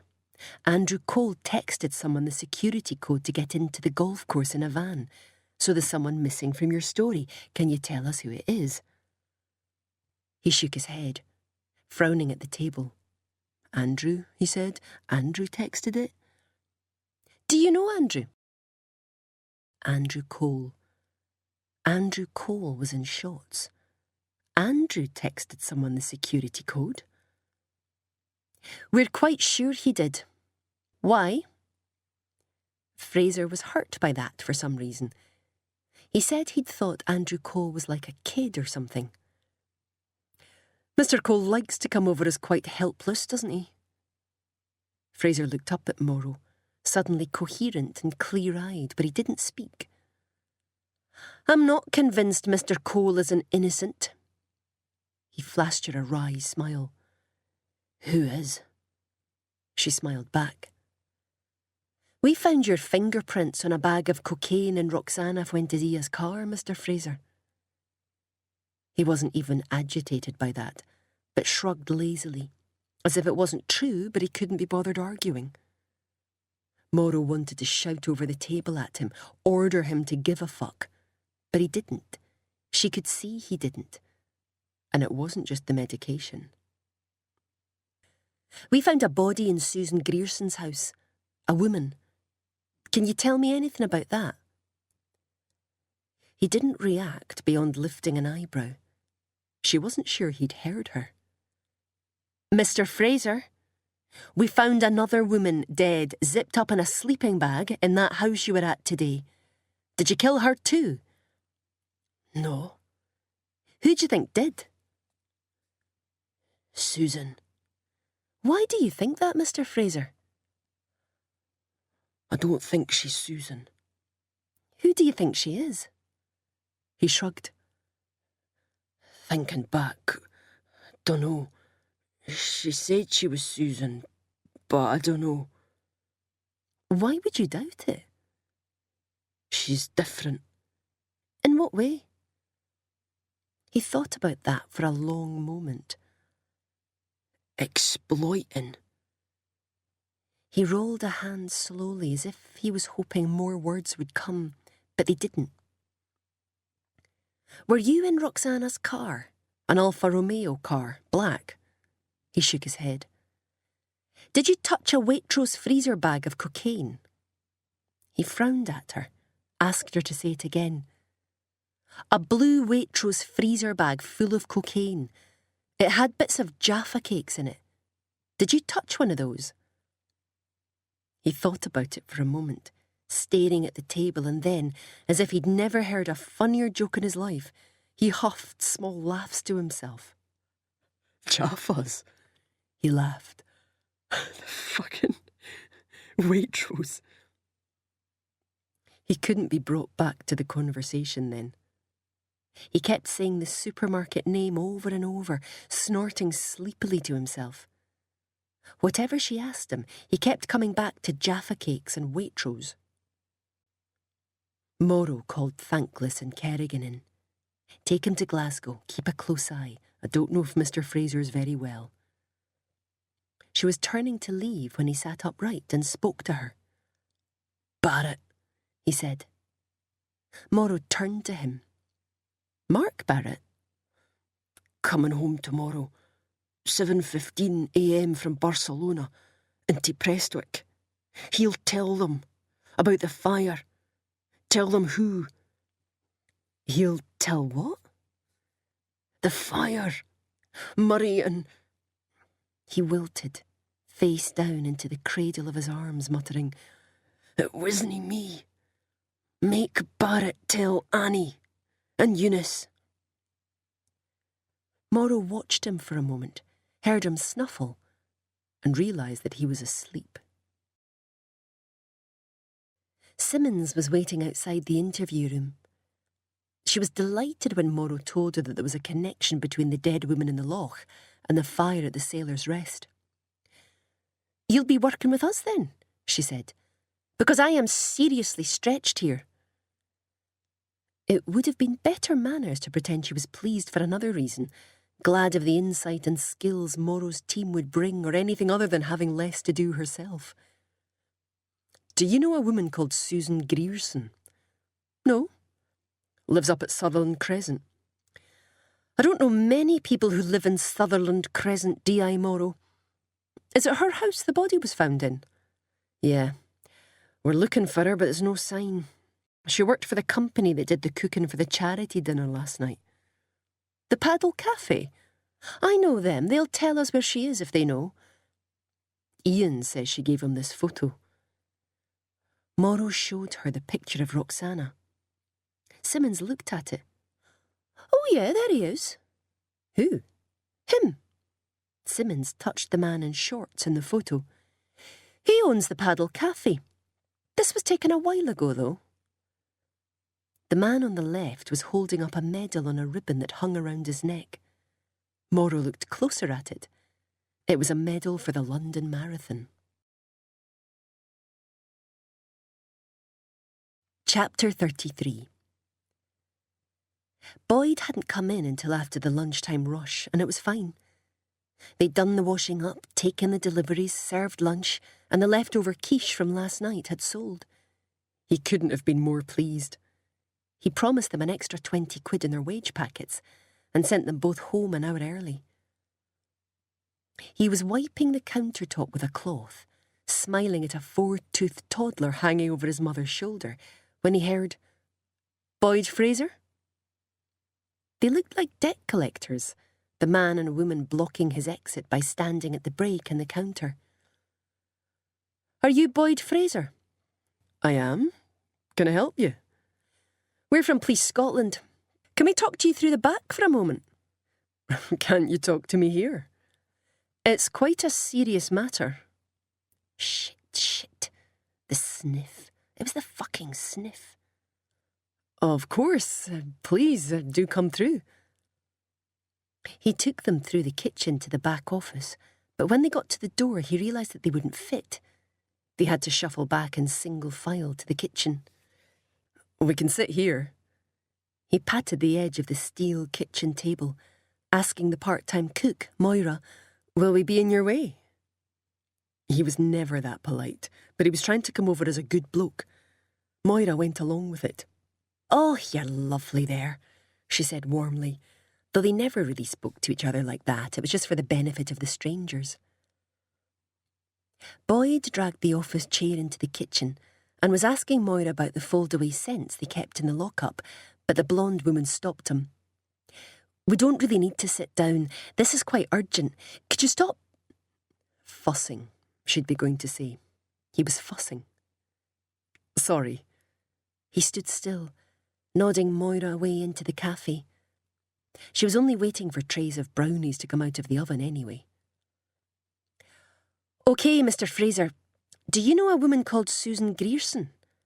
Shit, Susan. She was a dealer or something, prostitute dealer or something. Worse than he could have imagined the way this was going. Lucy would fucking kill him. She would leave him and kill him. "You don't seem sure." "Yeah, no, I do know her, yeah." He was holding the edge of the table and noticed, at the same time as the woman cop, that his hand was shaking. He put it in his pocket and gave a ridiculous high-pitched giggle. It sounded suspicious. So suspicious that he began to sweat a bit. "How'd you know her?" She worked for me last night at a charity dinner. She's from here." "Have you known her a long time?" He nodded. "Did you know her in the States?" "No. She went there to live when I was young. She came back because her mum died." But then he remembered that, no, she hadn't come back because of that.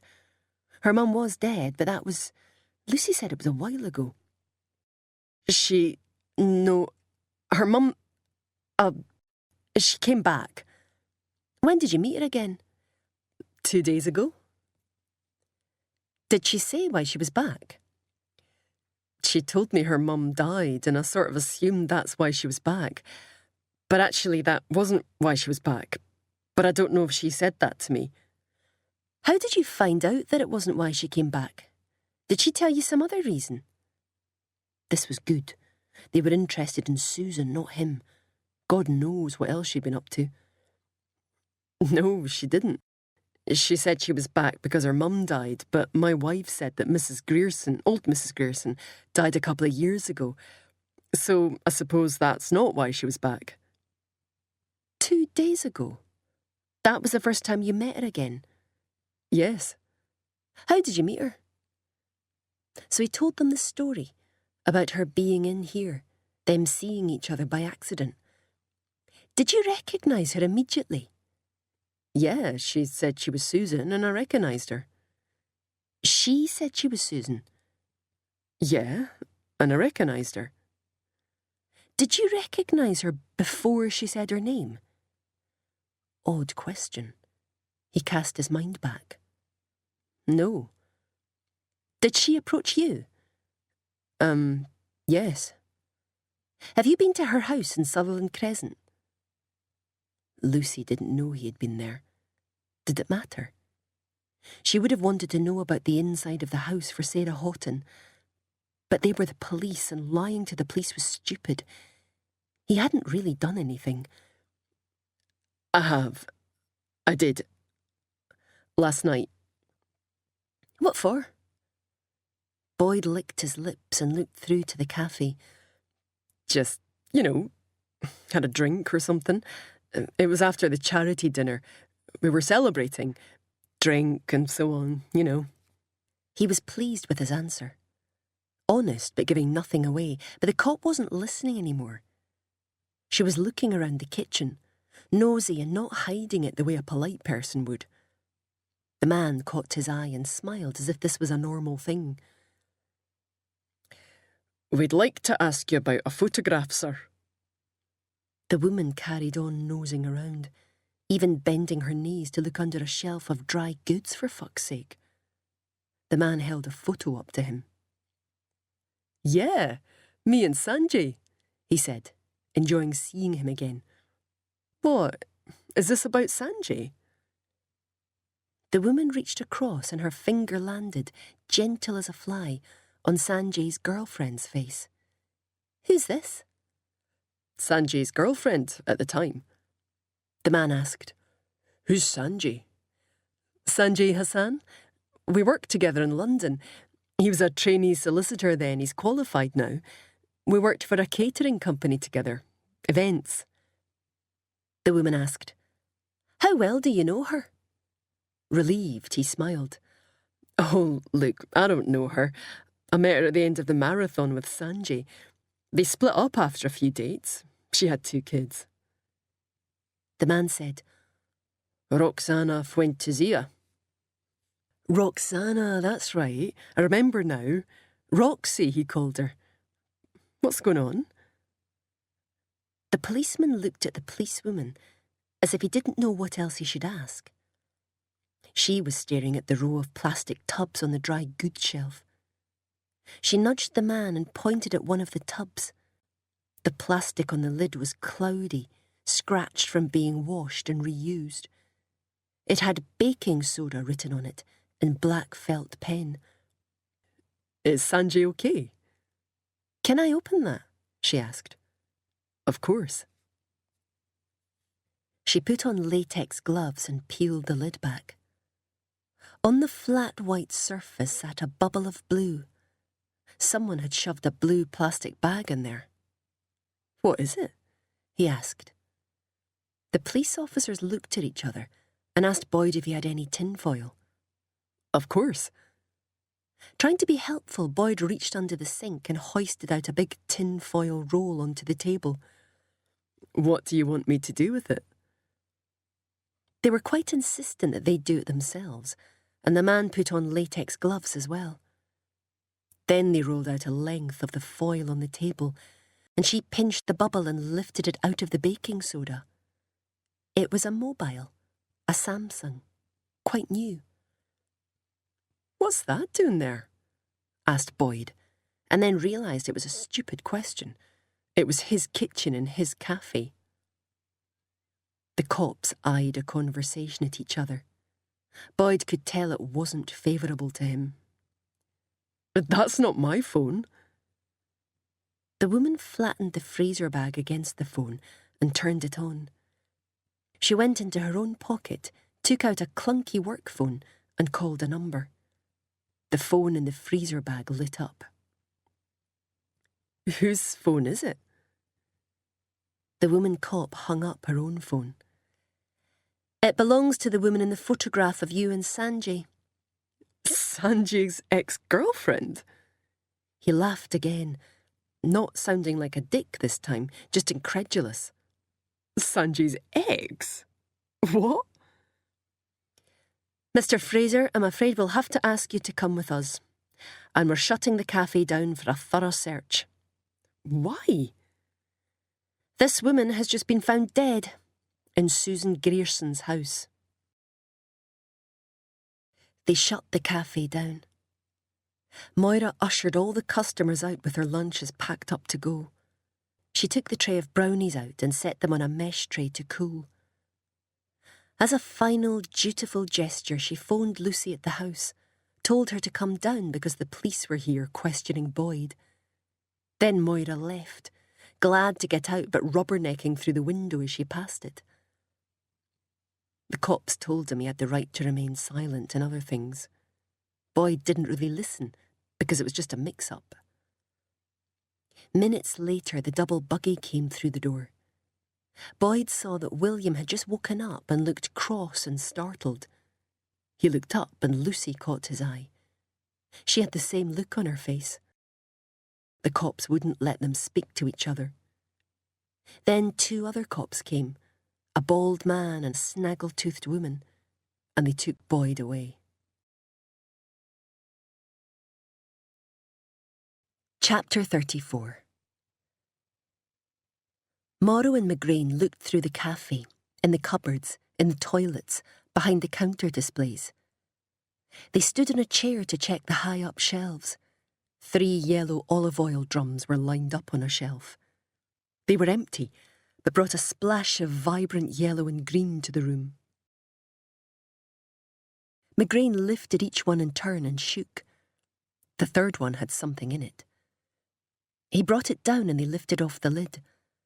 A bag from Waitrose, blue, with white powder inside. Must have used a whole bloody roll of freezer bags, muttered Morrow. Lucy Fraser said, "That's not his." She was sitting in the cafe with 2 small boys, one fighting to get out of the buggy. She'd given them a brownie each from the pile on the counter, and one of them had fallen asleep with a tiny chocolate bite still on his tongue. Mauro wanted to go home and see her own boys so much she could hardly look at them. They lifted the tin down from the shelf carefully. "I'll tell you why I know it isn't his," said Lucy Fraser. "Because he only got a deal last night, and this morning he said that when he got another one he'd get some for me too. So there's no way that's his. We've been here for 2 years and we've never had a deal. We've just set up a business and we've got 2 kids. Honestly, it's not his."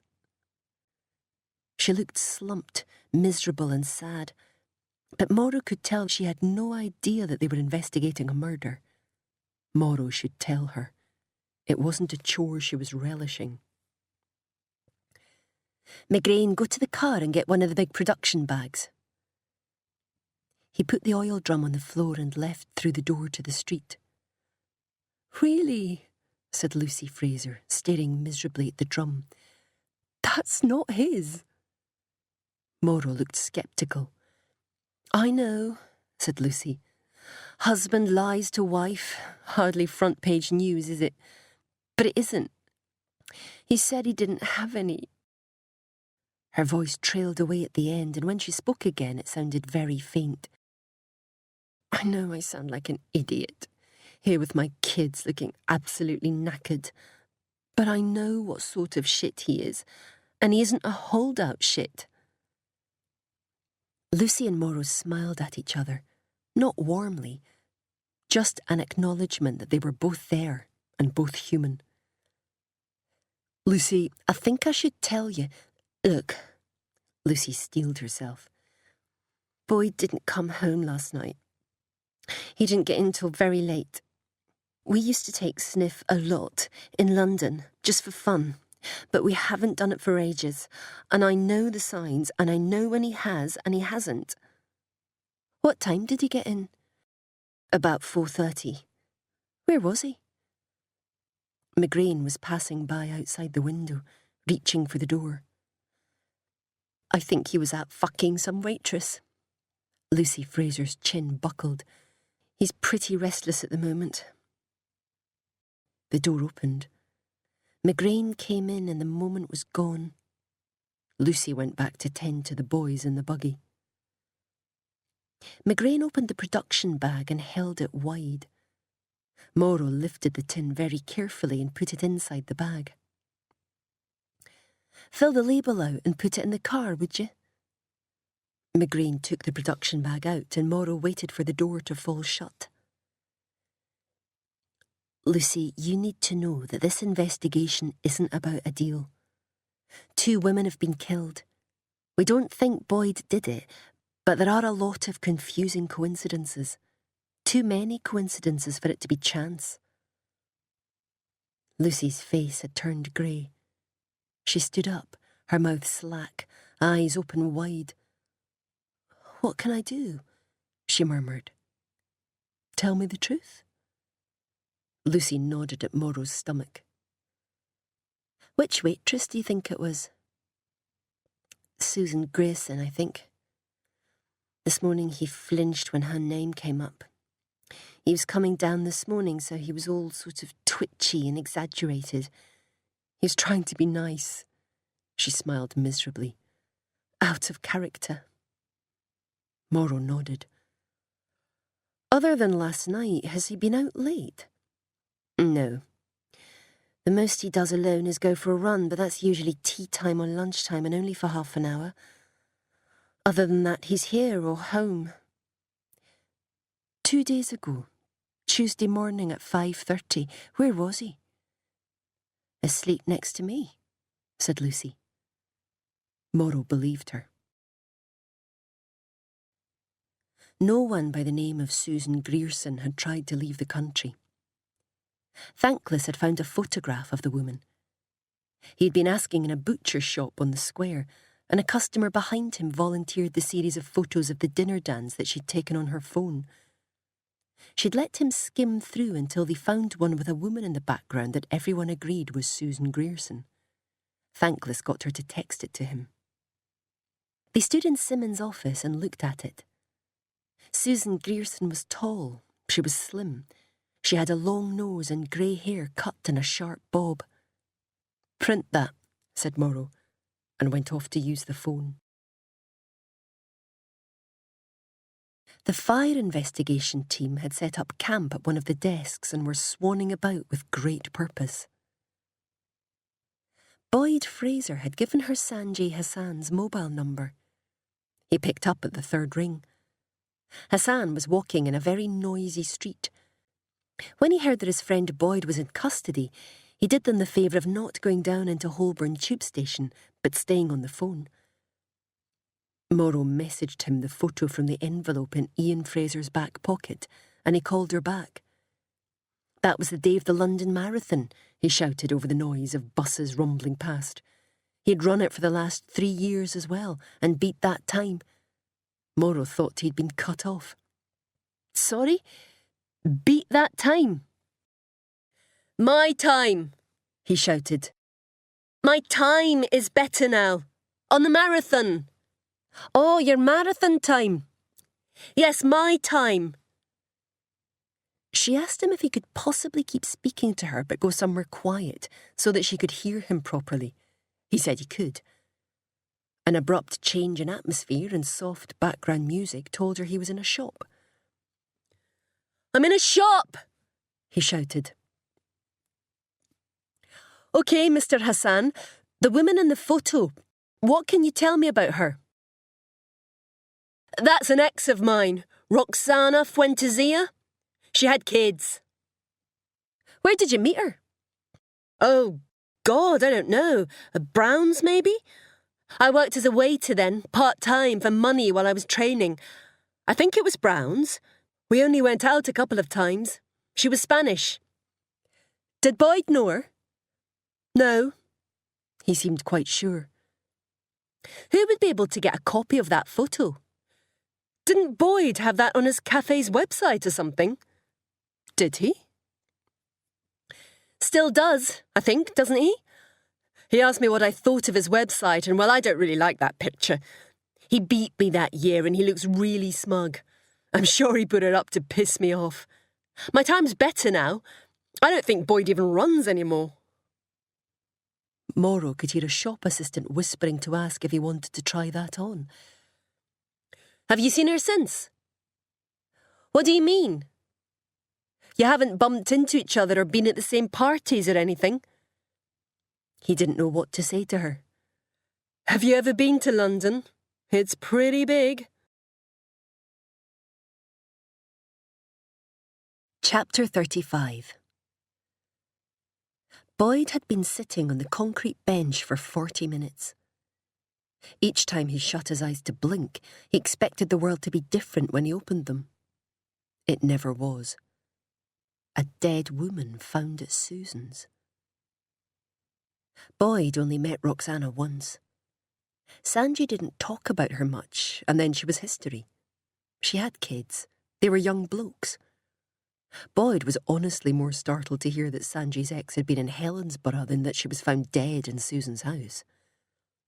His time in London and Helensburgh felt so separate. It was like finding a character in the wrong movie. A grey wall opposite him. A grey floor in front of him.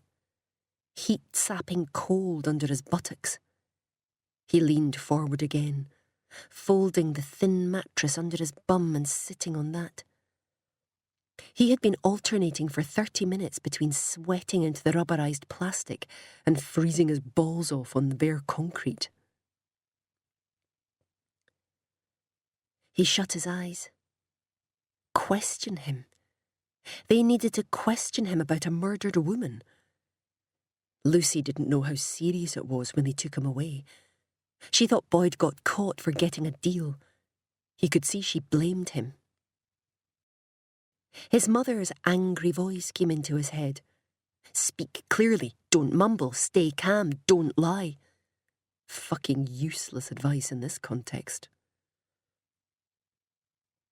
He kept shutting his eyes and thinking about Miss Grierson. They said 2 women had been killed.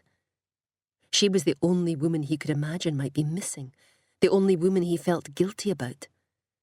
She said she was leaving, that she didn't belong here, and he should tell them. That should be the first thing he told them.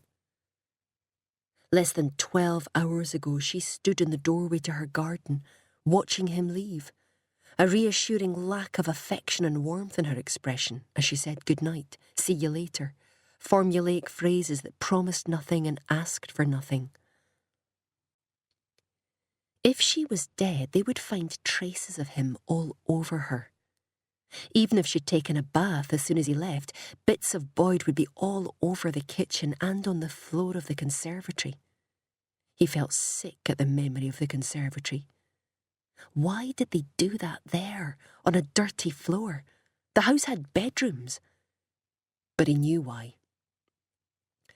They did it there because it wasn't a bedroom. Neither of them wanted intimacy. They were looking for the opposite of intimacy. Footsteps outside the door. Locks scraping open. A stern woman. "Come with me, please, sir." They took him out of the building onto the Helensburgh street and put him in the back of a car, a shitty car. Then 2 uniformed police got in the front and they drove all the way to Glasgow in silence. It was horrible. They pulled up in a shit area of that shit city. Why would anyone live there? It was so ugly. Around the back of a big building and into a walled car park topped with razor wire and cameras. They got Boyd out and walked him up a concrete ramp, through a security door into a sort of check-in desk. Then they handed him over to the cops there, gave them a padded brown envelope with all of Boyd's personal belongings in and left, saying they had to go back to Helensburgh and get someone else. Who else? Susan Grierson. A very tall female officer came and stood by him. The man behind the desk took his details, and they moved him over to a big machine that photographed his fingerprints. The man looked at Boyd's cashmere sweater and told the giantess to be careful with this one. A joke. She was built like a tank. Boyd only realised it was a gentle joke, not nasty, when they were around the corner on the way out to the interview rooms. Boyd wanted to go back and smile at the man, show he got it, but he couldn't. He followed the giant sheepishly through a stairwell into a room with a wire mesh window on the door and a table in the middle with 4 chairs. They wouldn't be long, she said, and then she left him alone. A sarcastic camera winked high in the corner of the room. Now she was missing too. The door flew open behind him. The people who'd come to the cafe marched in. They introduced themselves as D.I. Alex Morrow, the woman, and D.C. Howard McGrain, the man. "Right, Boyd, we want to ask you about Roxana Fuentesilla. When did you meet her?" Boyd hesitated. "After the London Marathon, 3 years ago." "And the next time?" "There wasn't a next time. That was it." "Did you go for something to eat afterwards?" "No." Obviously she'd never run a marathon. He wanted to tell her that he didn't exactly feel like nipping into a Nando's afterwards, but he was scared of her. "When Fuentesilla came to Helensburgh, did she come to the cafe?" "You know, honestly, she might have. But if she did, I didn't recognise her. I met her that one time and I'd just run a marathon. That was it. If it wasn't for that photo, I probably wouldn't even remember. Sanji split up with her afterwards. She had kids, and I think all he liked about her was her house. She lived in Belgravia. He thought she was rich." "Was she?" "I guess not. I think he could have overlooked the children if she had been." "Have you sold any land recently?" "Land? Have you? No." Do you know Frank Delahunt?" "No." "Tell me what happened with Susan Grierson." He balked at that, but he told them. "I knew her growing up. She moved away for a very long time. I met her again recently. She asked for a job and worked for me one night. After the dinner, she approached me. She said she had some cocaine. She went to the cafe and waited for me. In the cafe, after, well, sort of. Boyd was blushing furiously. It was one thing to do things, but telling was different. The woman seemed to have been through this before. Just look at the table and say it. You'll not be telling us anything we haven't heard 100 times. He looked at the table and said it. She gave me a blowjob. Weird. How was it weird? She had a kind of bag in her mouth. She sort of hid it from me by doing that. He showed them the mouth movement and the way she swung her head away, covering her mouth with her flat hand. So that was kind of odd. We went back to her house. We took more coke. Where was the coke? Was it in a packet or an envelope of some kind? Yeah, a Waitrose bag? Freezer bag. Small size. Like that one the phone was in. I noticed it because it made me think of work. Waitrose take a lot of our custom. Then what happened? Well, we went to her house and, had sex? Yes. Where? In the kitchen area, sort of. Please don't tell my wife. The woman looked at him for a moment, as if she was deliberating. Your wife knows. She told me. She said, I think he was out fucking some waitress. Where is Susan Grierson now? He was too startled to speak. All he could think about was Lucy in the kitchen with the boys this morning, crying, hiding it from them, and how sad she must feel. He had done that. And she had known this morning when he stomped into the kitchen and hugged her and pulled her onto his knee. She had known. He was an arsehole. Mr. Fraser? Where is Susan Grierson now? Boyd forced himself to speak. Told me she was leaving. Again. Said she didn't belong here. They pushed a different photo over at him. A picture of a family in a botanical glasshouse. Roxana was in the foreground. He hadn't seen her for a long time, barely remembered her from then, but she was still fantastically good-looking. Do you know this man? They pointed to a man in the background, red-trousered. The husband? Boyd looked at him for a moment. I think he comes into the cafe. He looks like a customer. Maybe. And the woman? Well, he felt they were trying to trick him. Isn't it Roxana? The woman from the photo with Sanjay? Yes. They put it away. It felt like a dumb test of something. He was pissed off by that. The regret was ebbing away and he felt himself getting angry. Look, how did you even get the photo of me and Sanjay? Did Sanjay give it to you?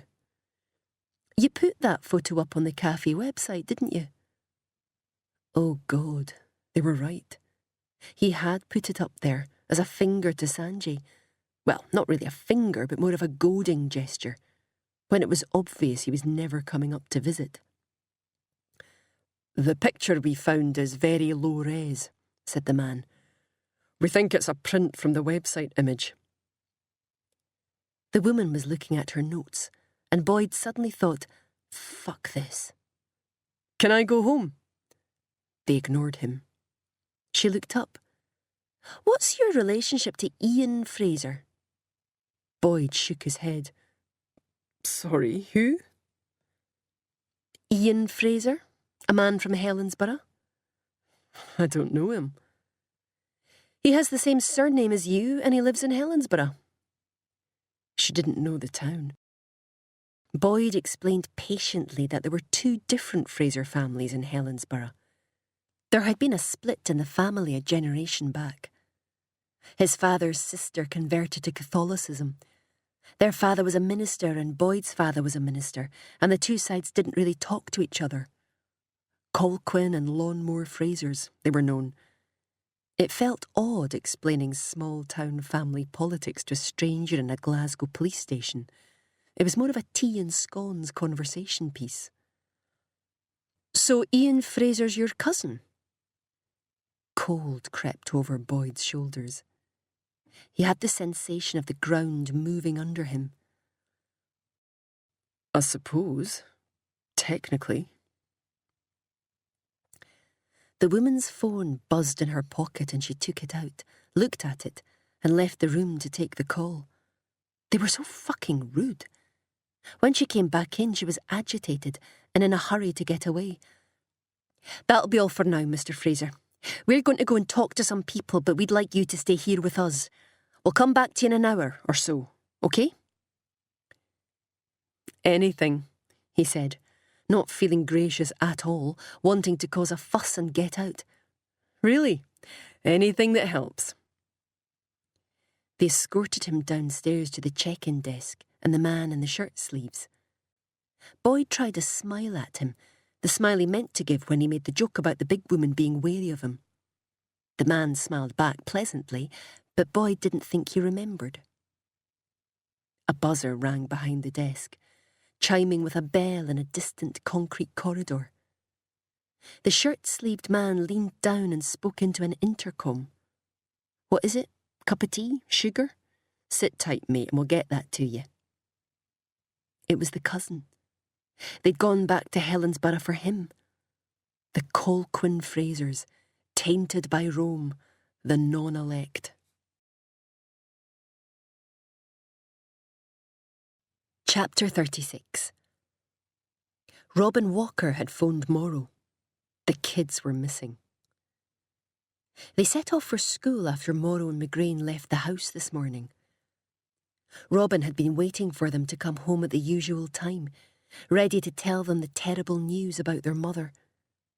But they didn't come home. He called their phones, but they were switched off. He called one of Martina's friends, and she said Martina hadn't been at school today. He called the school and was told by the secretary that a phone call in the morning notified them the kids wouldn't be in today. As far as she could recall, the secretary said, it was a woman's voice. Morrow had barely lifted her hand to knock when Robin opened his front door wide. He glared at her with bloodshot eyes and staggered off into the living room. They followed him in. She found him slumped on the couch in front of what looked like a half-pint of vodka with a tinge of orange mixer and a brown-edged quarter of lime. He was drunk. Mr. Walker? Fucking fucks. Those fucks. She sat down next to him. I'm sorry. Well, now we know, don't we? He slurred and lifted the drink to take a gulp. He looked at Morrow. We know where they've gone anyway. Who? Fucking kids. His breath reeked sour. He smelled as if he was sweating venom. When did this happen? They set off for school. I went out for a run. Then one of you came, told me about... He couldn't say it. He rolled a hand, easing himself over the bump. When he spoke again, he sounded broken. Waited for them. From school. I didn't go in. Too upset. I just thought, those kids, God, those poor kids.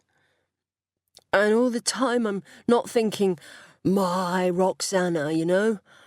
I'm thinking, their mum. Their mum, you know? He'd become a stepfather just too late.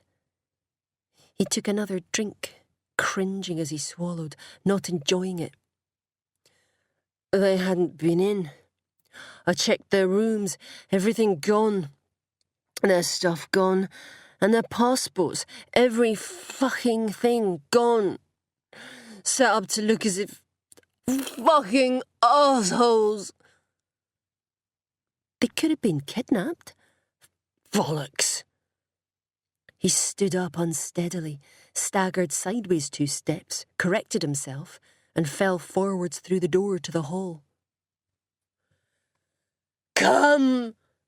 He roared, bouncing off a wall. By the time they got down to Martina's room, a matter of seconds, Robin's mood had changed entirely, and he was sitting on her bed sobbing. All of the cupboards were open, all of the cupboards were empty. Martina had done a good job of not attracting attention, though. Her sparse ornaments were untouched. Her bed was made as if she was coming back. She'd even left her laptop on the desk. Morrow looked at it. "Robin, what do you think happened?" He looked at her. She could feel him trying, through sheer force of will, to sober up. He couldn't, though, because he didn't drink often, she thought. So now he was very drunk and very shocked. Vicente set her up, murdered her. Now he's taken the kids. He rubbed his nose with the back of his hand. Would he do that to their mother? He snorted. You don't know him. Morrow sat next to him on the bed. Neither do you. He thought about that. He wept and scratched his arm. He looked around the empty cupboards in the room. I had a life. Thankless held up his phone. He had a call coming through on silent. Morrow nodded that he could take it, and he went out to the corridor. Walker sniffed. I haven't got the rent for this month. I'm going back to London with nothing. Gave up my job and everything to come here. Except that bookcase. A design icon, said Morrow. He smiled pathetically. Maria Arias set her up, didn't she? Morrow half nodded. But something went wrong, I think. She knew Vicente from before. He looked around the room once more and stood up. And we're going to get fucking hammered. She stood up too. Good idea. In the hall, Thankless nodded her away from Walker. They watched him stagger off into the living room. Thankless muttered, "A woman fitting Grierson's picture was at Glasgow Airport this morning. Private plane. Had 2 kids with her. She was travelling in the name of Abigail Gomez." Chapter 37. Glasgow International was a hard place to stroll into. After a failed terrorist attack, bollards and traffic calming measures had been introduced on all the roads. Traffic was streamed within touching distance of the terminal, but then drawn suddenly away again to the back of a high-rise car park. The boarding area for private planes seemed to be exempt from the general air of caution. A mess of bad signage and potholed roundabouts was deemed sufficiently stringent security. It was very hard to find. Morrow and Thankless had shown their ID to the camera at the car park barrier, and then were made to show it again outside the door to the small smoked glass building sitting on the edge of the runway. The doors slid open to a shallow lobby with plastic plants, double doors, and a 2-way mirror on the back wall. A young man with a long hipster beard and grey suit slid out from a side door, smiling and pulling his suit jacket straight. He was panting. "D.I. Morrow, come in here, please." He held the door behind him open to them and followed Morrow and Thankless into the narrow corridor, excuse-meing until he was ahead of them. "Bit of a squeeze," he said. "So sorry." He led them to an office at the far end of the building. A small window faced onto the runway. A desk below it held a bank of security monitors. On their left, a smoked glass wall faced into the departure lounge. Once inside the office, he shut the door behind them, stepped over until he was between them and the monitors, straightened his jacket again and smiled, as if they were just meeting now. There didn't seem to be anyone else in the building. He introduced himself as the manager and asked for the flight number. As Morrow handed it over for scrutiny, she realised that the small room was cold and the computer wasn't switched on. The manager was the only person here and he'd just arrived. In all probability, A7432 was the only private airplane to have left in the past few days. He turned on the computer and they all watched the monitor as it booted up. It seemed to take a long time to churn on. The manager kept catching their eyes, giving a service smile and looking back at the screen, willing it faster. Morrow left thankless to catch the smiles and eye contact, and looked through the smoked glass window into the departure area. Square chairs and black leatherette sat neatly side by side, facing floor-length windows onto the runway. Attempts had been made to dress the lounge as something more than a waiting room, but they had failed. A coffee machine sat on a side table next to a platter of individually wrapped biscuits. A small fridge with individual bottles of wine was locked. "Here we go," said the manager, bending down to use the mouse. He called up the latest file and double-clicked. They watched expectantly. A split-screen view, the empty departure lounge next to a small hand-luggage X-ray machine elsewhere in the building. They watched for a full minute. Nothing happened. The manager smiled an apology. "Let me put that on fast-forward for you," he said, and did. They watched again. On screen, in fast-forward, the bearded manager and another man in a customs uniform scurried into view and turned on the X-ray machine. They chatted manically, then ignored each other as they form-filled and checked their watches. The customs man gave a speedy yawn. The manager pressed play, and there, languorous by contrast, Martina Fuentesilla and Hector sauntered into the X-ray shot. Both were dressed in school uniforms. They waited by a high desk. The time was 10 a.m. Morrow had just arrived at Hetty's house in Clydebank. Seen from a high angle on the wall, as a god might see them, the children stood close to each other in the empty room. The manager looked at them and smiled warmly. In the small, cold room, Morrow saw him watch himself on the monitor. She saw a small, echoing smile flit across his face. On the footage, neither child reciprocated his warmth. The manager on screen was embarrassed by that and turned his smile to the clipboard in his hand. He checked their passports, wrote something down, and smiled more formally as he handed them back. "What is that you're writing there?" asked Morrow. "Passport numbers." They watched on. Martina and Hector put their backpacks on the conveyor, separating out their phones into plastic trays and sending them through the X-ray machine. A third person in their party arrived on screen. She handed over her passport. She was wearing a long grey skirt, a blue cardigan that reached the back of her knees, and a black beret. Seen from the back, she could have been anyone. The screen manager smiled and pointed at the hat, asking her to remove it. He held up the passport, checked her face against her photo, and handed it back. The woman put her bag on the conveyor belt and twisted towards the cameras as she moved on. They could see her face. He paused it. "There," he said. "Is that the photo lady?" The woman was in her 50s, maybe, had grey hair, cut in a bob, and a long, straight nose. Susan Grierson.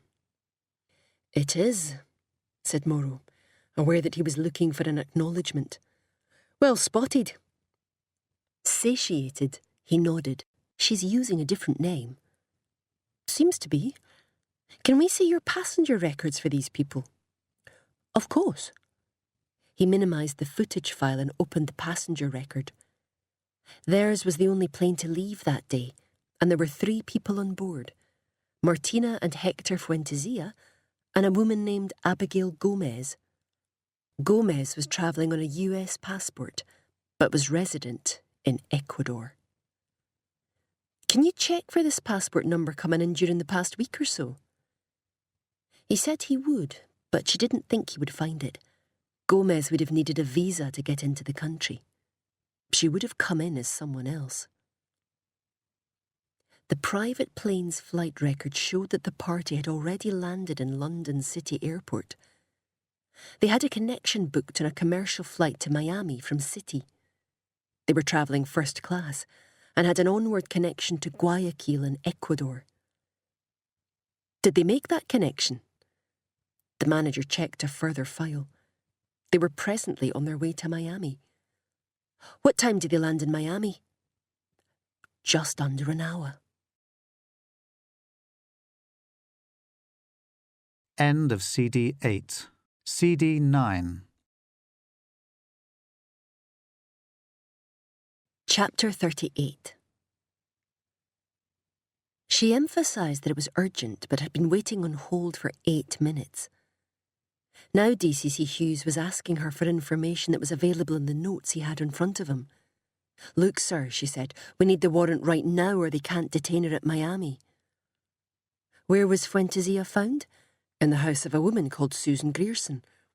The woman who passed herself off as Susan Grierson is travelling as Abigail Gomez and lands in Miami in 20 minutes. She's taking a connection to Ecuador with the children, and this is our last chance to detain her. Is Susan Grierson from Helensburgh? Yes, sir, but Abigail Gomez is not Susan Grierson. But Susan Grierson is from Helensburgh. Morrow hesitated. Yes, Susan Grierson is, but this isn't Susan Grierson. Did she call herself Susan Grierson? Yes. Does she live in Susan Grierson's house? Yes. In your notes, you've said several people identified her as Susan Grierson, and she seems to have detailed information about the local area. Morrow had put that in to draw Hughes's attention to how well briefed Grierson/Gomez was, how professional she was. She'd meant him to realise that these were serious professional people, that they should move urgently to detain them. So, DCC Hughes continued, voice close to the receiver, his breath buffeting her ear. Realistically, she could be local. Morrow shut her eyes. She bit her tongue. In desperation, she began to tap her knee with her forefinger because she understood then. If the case was local, Police Scotland would get the injury claims for you money. But all of the money would go to the Met if a connection was made with the London case through Miami, through Abigail and Vicente and Maria Arias. Morrow had thought that the setup was shoddy. The body was dumped in the house. The alcohol wipes left a residue. Even the semen sample was badly applied to the body. But it seemed to her now that it was less slapdash than cynical. Whoever she was, Gomez hadn't just killed Roxana, got the kids out and implicated some hapless locals. She'd written a script for the police, constructing a pursuable case against the Fraser cousins. Gomez understood that the police needed an excuse not to spend money chasing her halfway across the world. If they let her go and charged the local boys instead, they'd get a case cleared up and a slice of the £7 million. A wrongful conviction was in their interests. "Sir, this is urgent. We need you to authorise the warrant within the next 20 minutes. There was a pause on the line, and then Hughes spoke. "Look, the Arias' assets have been frozen. The fraud are clawing back all their accounts and deposits." His voice dropped to a shamed murmur. "Have you got enough evidence to charge either of the Frasers?" Morrow stopped tapping her knee. She was so angry that she felt her heart rate slow down. "Sir," she said very carefully, "this is exactly what she wants us to do." He drew a breath but didn't speak. "OK, she said. Just to clarify my position here, sir. There is insufficient evidence to charge either of the Frasers with this offence. If a case goes against them, I'll be forced to resign and offer my evidence to the defence. It was a threat, but Hughes knew she was lying. She heard him suck his teeth and then he lied back. I'll attend to that warrant as a matter of urgency. He hung up. Chapter 39. Ian Fraser had fallen into a delicious largactyl sleep in the car on the way to Glasgow. They managed to walk him part of the way to the cells, but had to help him beyond the desk when he lost his balance. They drove him to Glasgow in a police car, took him to a police station in Bridgeton, and then took his pills and money and tobacco off him and put him in the cells. He slept on his back. Ian had been thinking about Andrew Cole, about the fire, about the heat in his fingers as he fell asleep. But he didn't dream of those things. He dreamed of the high-pitched sound of snapping glass. He slept with his hands on his belly, and when he woke up they were numb because he hadn't moved and it had been maybe 2 hours. He lifted them up, these dumb, blackened, fleshy things, and looked at them through sleep-puffed eyes. They were swollen. They looked like cartoon fingers.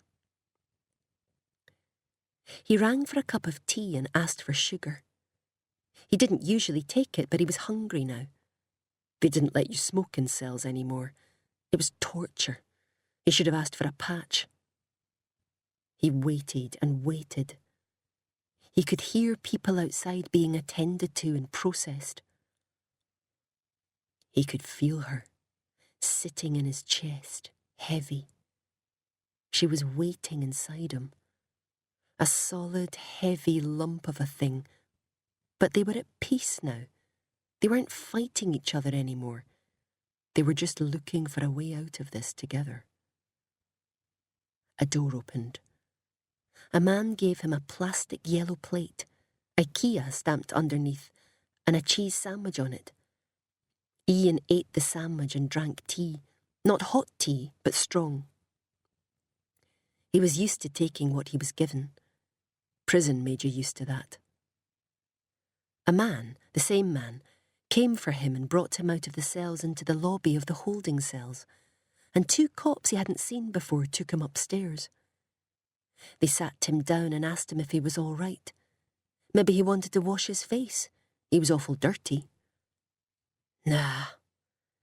Ian breathed the word out as if it was his last Sheila. I'm all right.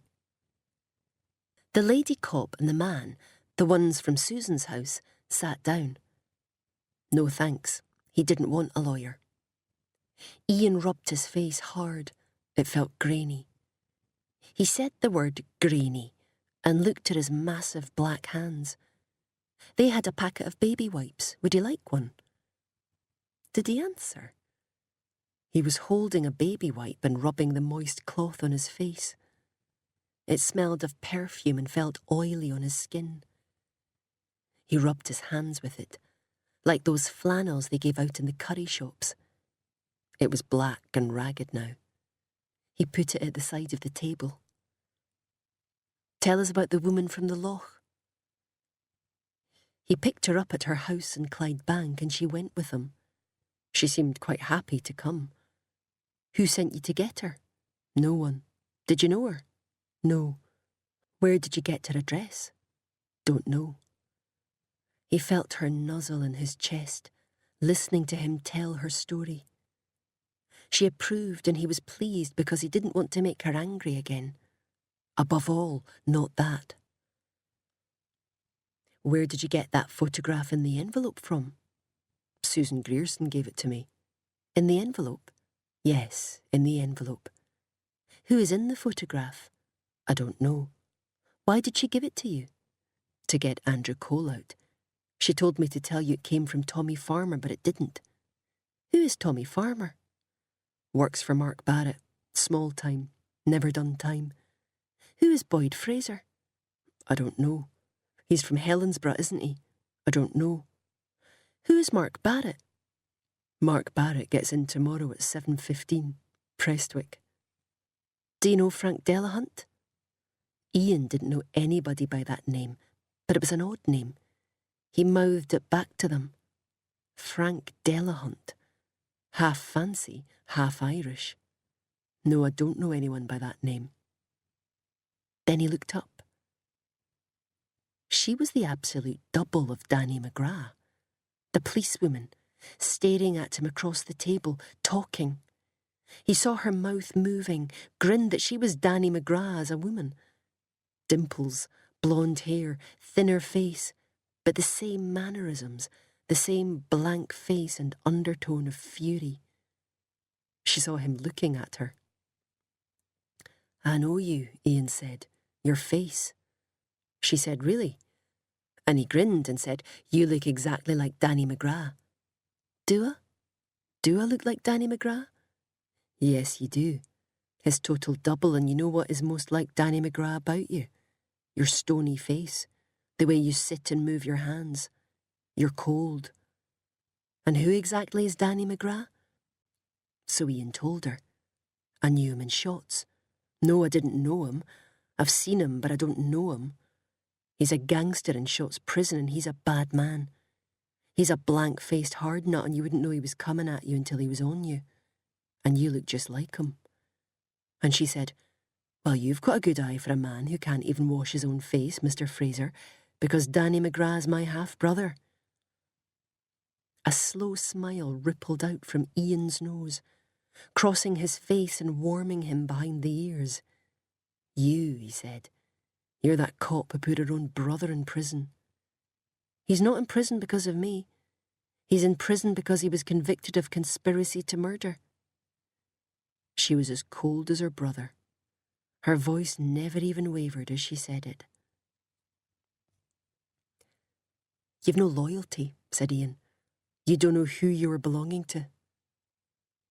She looked him in the eye then, and she was smiling, but angry with it. She said, no, Mr. Fraser, I know exactly who I am belonging to. And I know who I am. I'm the person who tells the truth even when it doesn't suit me, even if it hurts me. The talk went on. Questions went on.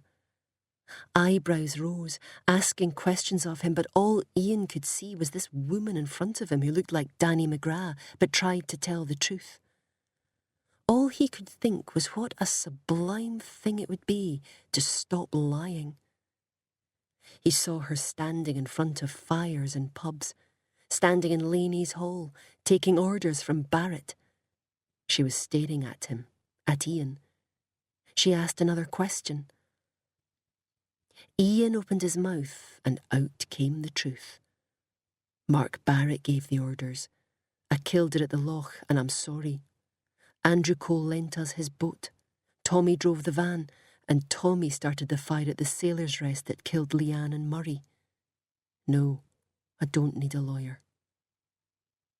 His mouth opened wider and more came out. Yellow came out, and the woman told the truth too. I was killed on the dockside, in sand dunes on the dockside. I trusted bad men. That's why I came willingly.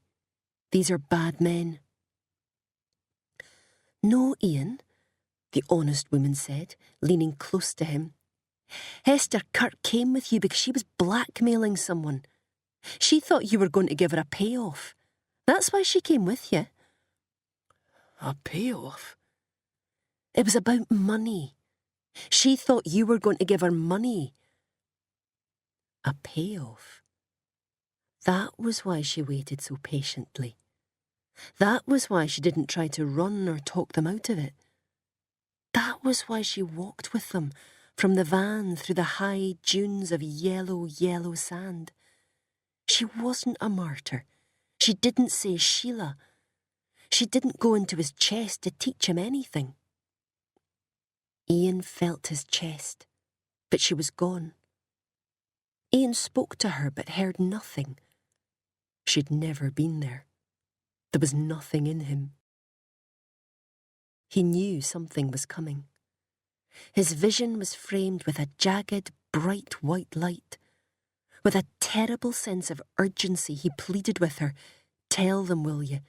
Annie and Uni, tell them that it wasn't me. Please, it wasn't me." But his lips were sliding across his teeth, and his tongue was swelling, and the light got suddenly brighter, and the world was gone. A slow wave, as high as a hill, washed over him, the cold of it touching his forehead, the point of the third eye, folding over him, a white wave, a cold wave, a salt wave. Chapter 40. Late in the evening, in her car, Alex Morrow sat looking up at the Southern General Hospital, at small windows burning into the night. Members of the public came and went. Nurses pushed patients out to a smoking shelter in the car park, and then went back for them. Minicabs arrived, picking up or dropping off, and then they drove away again. Danny was up there, behind one of those windows. It was nearly midnight. She wanted to go home but sat in the car, so sad she felt paralysed. Ian Fraser was dead. She'd watched them lift his body onto a stretcher in the interview room. A massive heart attack, they said. They hadn't brought a body bag upstairs with them. The lead paramedic hoped that was okay. He could go and get one if she wanted. Morrow said no, it was fine. They could carry him downstairs and through the lobby and not pass anyone. No one came into police stations anymore. She was glad that there were cameras everywhere in the station. Glad the surgeon who examined him was his own doctor. Glad she'd double-checked his medication. But still, when she watched the footage back and saw him half collapse on his way into the holding cell, she knew it would look bad. That was why she went to the hospital with the body. She needed to know it was a heart attack. She needed to know she wasn't going to be on a death in custody charge first thing in the morning. Superficially, Ian Fraser had died of a heart attack, the lab told her. But actually, look at his fingers here, see that? On his fingernails. She couldn't see it, but they were clubbed. She thought they said stubbed, but he repeated himself, clubbed. The tips of the fingernails were squared and swollen. Lung cancer. Untreated. Advanced. His heart probably just gave out. He must have been in terrible pain. Fraser was a lowlife, a career thug. She shouldn't feel sad for him, but she did, and it bothered her. She shouldn't have any feelings about him. The arrest warrant for Abigail Gomez had gone through an hour too late. The party of three had made their connecting flight to Ecuador. She tried to rationalise the failure. International arrest warrants did take time. They did take time. She knew they did. But they didn't have to. They didn't always. Whoever Abigail Gomez really was, she had a talent for identifying weakness. She had arrived in a tiny West Coast Scottish town, swooping in like an omniscient being, posing as a returner with just enough information to make it work. She'd found Police Scotland's weakness too. But lack of funds was universal. It wasn't a hard weakness to identify. She'd seen Ian Fraser's weakness too. He was determined to take responsibility, but he was just a cog. She'd seen that many times before. It was a belief often born of a traumatic childhood. It was so much more manageable to believe himself bad than the world. It was people like Danny she had trouble with. People who blamed everyone else or thought injustice was the natural order of things. Ian Fraser died begging. He slumped over the table, mumbling, rambling. Morrow didn't know what he was begging for. He was pleading with her, Annie and her niece, tell them he did something or didn't do something. But then he was gone. She could watch the tapes back, but didn't think it would make it any clearer. She'd check his records in the morning and try to find Annie or the niece. She didn't know what she could tell them, though. Morrow sighed. She should go home, but she didn't. She stayed there, looking up at the windows of Danny's ward, asking herself questions that were far too big for midnight in a rainy hospital car park. Danny was up there, in a bed with a respirator hissing next to him, having a good night. He'd felt no compunction about letting a civil war break out to make a point. She cursed him and phoned the ward. A female nurse answered. She dropped the phone when Alex gave Danny's name. Picking it up again, she sounded nervous and breathless, and said she would just get someone to talk to Alex. Can you wait a wee minute? Would that be all right, pet? Morrow was crying before the doctor even picked up the receiver. He was very sorry. Alex said she was too, but she was lying. She hung up. Ian Fraser was wrong. They didn't make the world. They didn't make all the lies and the crap in it. She shouldn't lie about Danny. She wasn't sad. She was crying with relief. Weeping and exhausted, she turned on her headlights, let the handbrake off and drove the cherished journey home, to her warm house, to her good man, to her lovely children who were breathing and thriving. Chapter 41. In the bright early morning, a 2-car convoy crested a high hill. The sudden sight of the Irish Sea was broken only by Ailsa Craig, a bare stone island as round as a baby's buttock sticking out of the water. Morrow had not been to bed. Arriving home 3.5 hours before she had to leave again, she made a pint of coffee and sat in the dark kitchen with a packet of biscuits, holding a solitary wake for her brother. She sat in the gloom for 3 hours, inviting the sorrow to hit her. Nothing came. So she dredged up memories, tender moments they had shared, kindnesses, sadnesses. Nothing came. She couldn't command grief any more than she could command the sea. Prestwick Airport was a hangover from the Second World War. It was a cheap flights airport and dressed the part.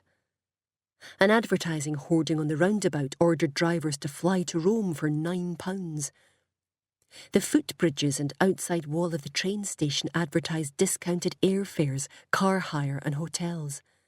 Everything had a discount price on it. Prestwick Airport knew what it was selling.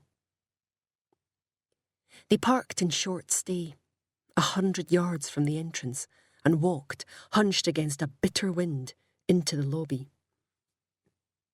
It was wide and tall and white and empty. Most of the flights came in or left early. It was part of the discount deal. Holiday flights at business times, business flights on a holiday schedule. The arrivals board announced that the flight from Barcelona was expected at 7:15. They had 10 minutes to waste.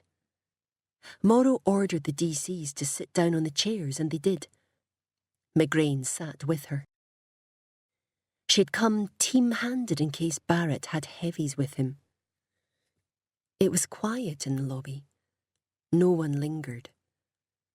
Most passengers hurried straight to security to meet their early morning flights. Across the road, a train arrived from Glasgow.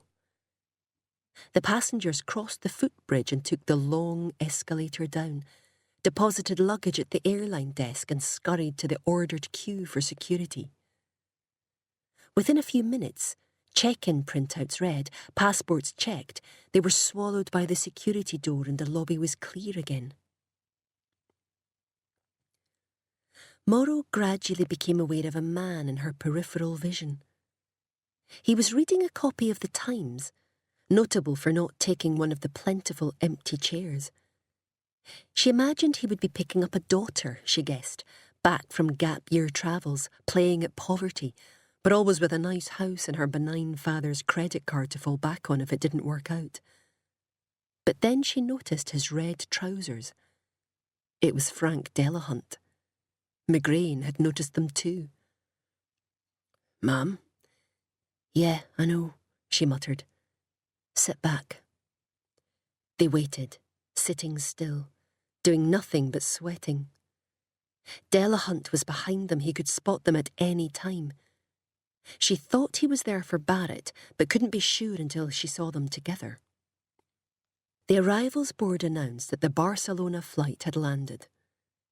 Delahunt saw the announcement too and folded his paper carefully, tucking it under his arm.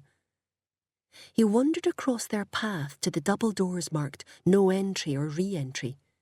He was tense. They waited.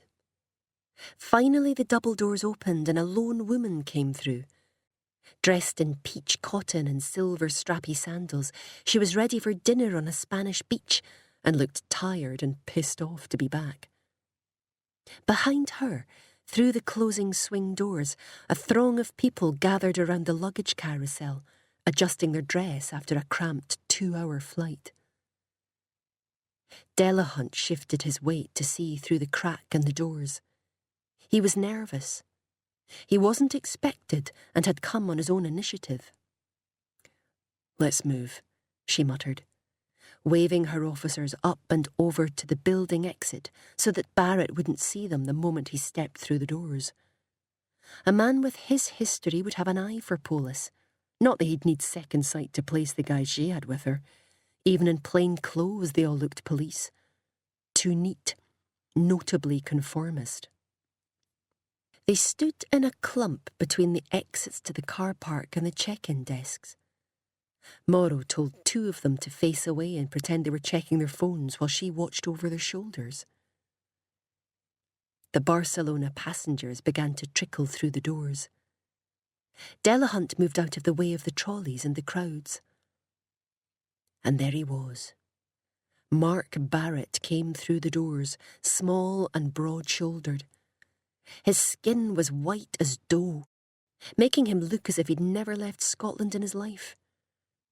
She realised that she'd half expected to see Danny, because Barrett had the same shaved head and tracksuit, but she felt nothing when it wasn't him.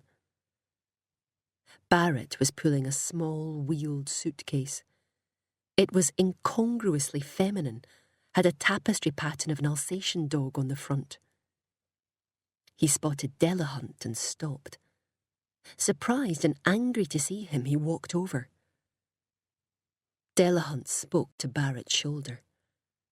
Barrett said 2 forceful words and walked away. Flustered, Delahunt pretended to look for someone else coming out of the doors. Barrett thundered towards the exit, one of the wheels on his suitcase giving an intermittent shriek. Morrow nodded the 2 DCs over to pick up Delahunt, and she and McGrain walked over to the doors. Mark Barrett? Barrett stopped. He looked at them and knew what they were. He said nothing. Mr. Barrett, we'd like to talk to you about events which occurred in your absence. Will you come with us, please, sir? Given us a choice. His voice was a low rumble, a premonition of thunder. I think we both know I'm not, Mr. Barrett. Delahunt was brought over and protested his confusion. Barrett shut him up with a threatening scowl. OK, said Morrow. Let's get these 2 winners in the motors. Delahunt was in her car as they drove back to London Road. He would talk. Morrow could tell from the unevenness of his breathing, the way he'd pull a sharp intake and let it out. She didn't speak to him. If he had anything to say, she wanted it on tape. At London Road, McGrain pulled the car through the back gate of the station. Delahunt sat, upright as an Irish setter, looking at everything, taking it in.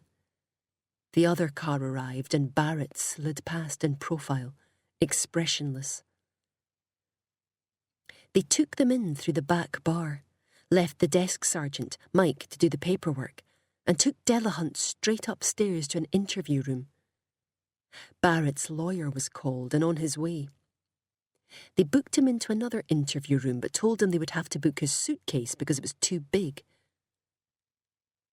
As he was led away, Morrow watched Barrett's eyes linger on the roll-on standing on its end behind the desk. She waited until Mike came back.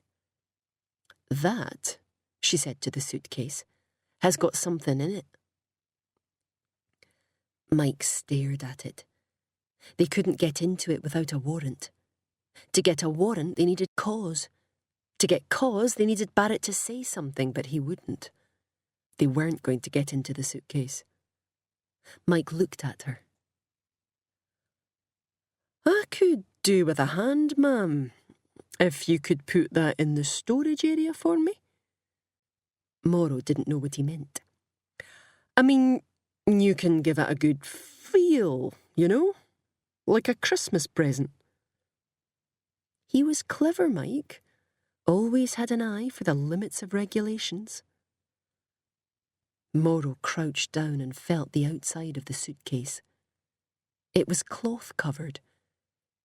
The tapestry on the front was raised, green and yellow on a black background, but it was solid at the front and back. She tapped it with a knuckle. It felt as if it had been reinforced with solid plastic. The front sank. The tapestry became slightly flaccid. On the back it felt heavier, moved differently, and there seemed to be a solidity to the base, as if there was a false bottom inside. Mike lay the case on its back and tapped the bottom. Again, a heaviness that was too uniform to be explained by shampoo and sandals. They stood up and looked at it. "Where's he coming from, ma'am?" "Just arrived from Barcelona." "Cocaine?" "Dunno. He's put his job down as upholsterer. Said he's done an apprenticeship and everything. But would he bring it in himself?" It's the weakest point in the process, isn't it? Risk averse and you get someone else, but that really creates more risk. They looked at the suitcase. Even if it was packed with coke, they weren't getting in. "Store it," said Morrow, pissed off, and went upstairs to interview Delahunt. Chapter 42. Delahunt was delighted to see her. He stood to shake her hand, his mouth hanging open, keen as chips to tell her the story he had made up in the car. She fitted the tapes, holding a hand up to stay Delahunt's gallop before the tapes were notified of who was here and what was afoot.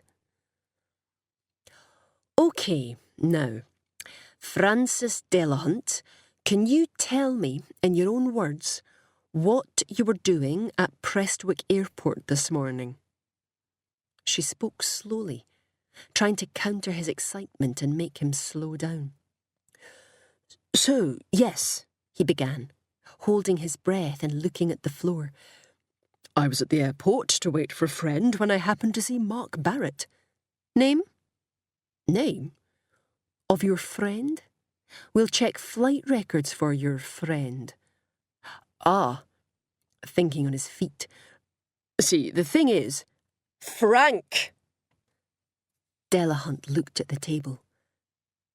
"Frank," she said quietly. "We found Roxana Fuentesilla dead. We found another dead woman in Loch Lomond. She was an ex-employee at Injury Claims.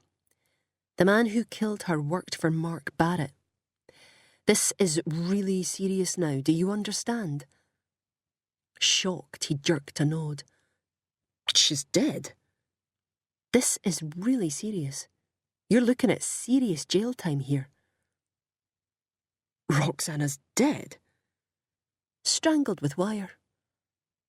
He slumped in his chair. "Oh, God. I need you to tell me the truth. He nodded and his eyes pleaded with her to help him. I can help you, but I need you to help me. It can't all be one way. We need to help each other. He nodded still. He got that. He understood and whispered at both of them. I'm just her contact in the town. For who? Roxana. I'm just a conduit. I'm not doing anything illegal, per se. I'm giving advice and putting people in contact with one another. What was Roxana here for? Delahunt took a deep breath. OK. It's a system. He sucked his molars, thinking, possibly excising himself from the story. Assets in a trading partnership. Partnership goes dormant. He looked up. For whatever reason. Because she's dead. No. Disappeared. Later declared. No. Arrested. Arrested. They wanted her to get arrested. That was all. The man, the father, he wanted the children back. They weren't supposed to kill her. It shouldn't have happened that way. No one wanted that, but she realised. He shut his eyes, exasperated. She realised what? Delahunt sighed. One of the children told her that her father had called. He mentioned Maria Arias, so she realised that they knew each other. She went to London to confront her. Well, he shook his head in disbelief. That was so stupid. These are not people you threaten. I told her that. Did you warn her when she called you from the field? As she watched him recall that morning, he seemed to age. I did. She said she'd been to see Maria. I told her to run. She wouldn't because of the children. And I decided to go to convince her. Delahunt blinked hard, as if he was trying to wipe something from his mind. Was that all you did? Get dressed and drive out to convince her? He was ashamed. He couldn't look at her. Or did you call Maria Arias first and tell her where Roxana was? He sat defensively straight. Maria said I was not to go to the field. She'd told Roxana to come back to Scotland, sit tight, it would be all right. She said I should just go back to sleep. But you went. I went, and Roxana was gone. And I hoped she had run. I kept hoping that.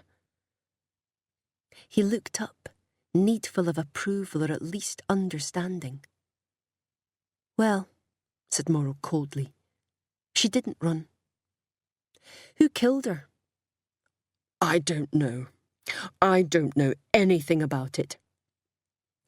You've been running this dormant company con up here for a while, haven't you? He shrugged. It's not a con. Did you pitch the idea to the Arias couple? I don't know them. Bob Ash and I discussed it.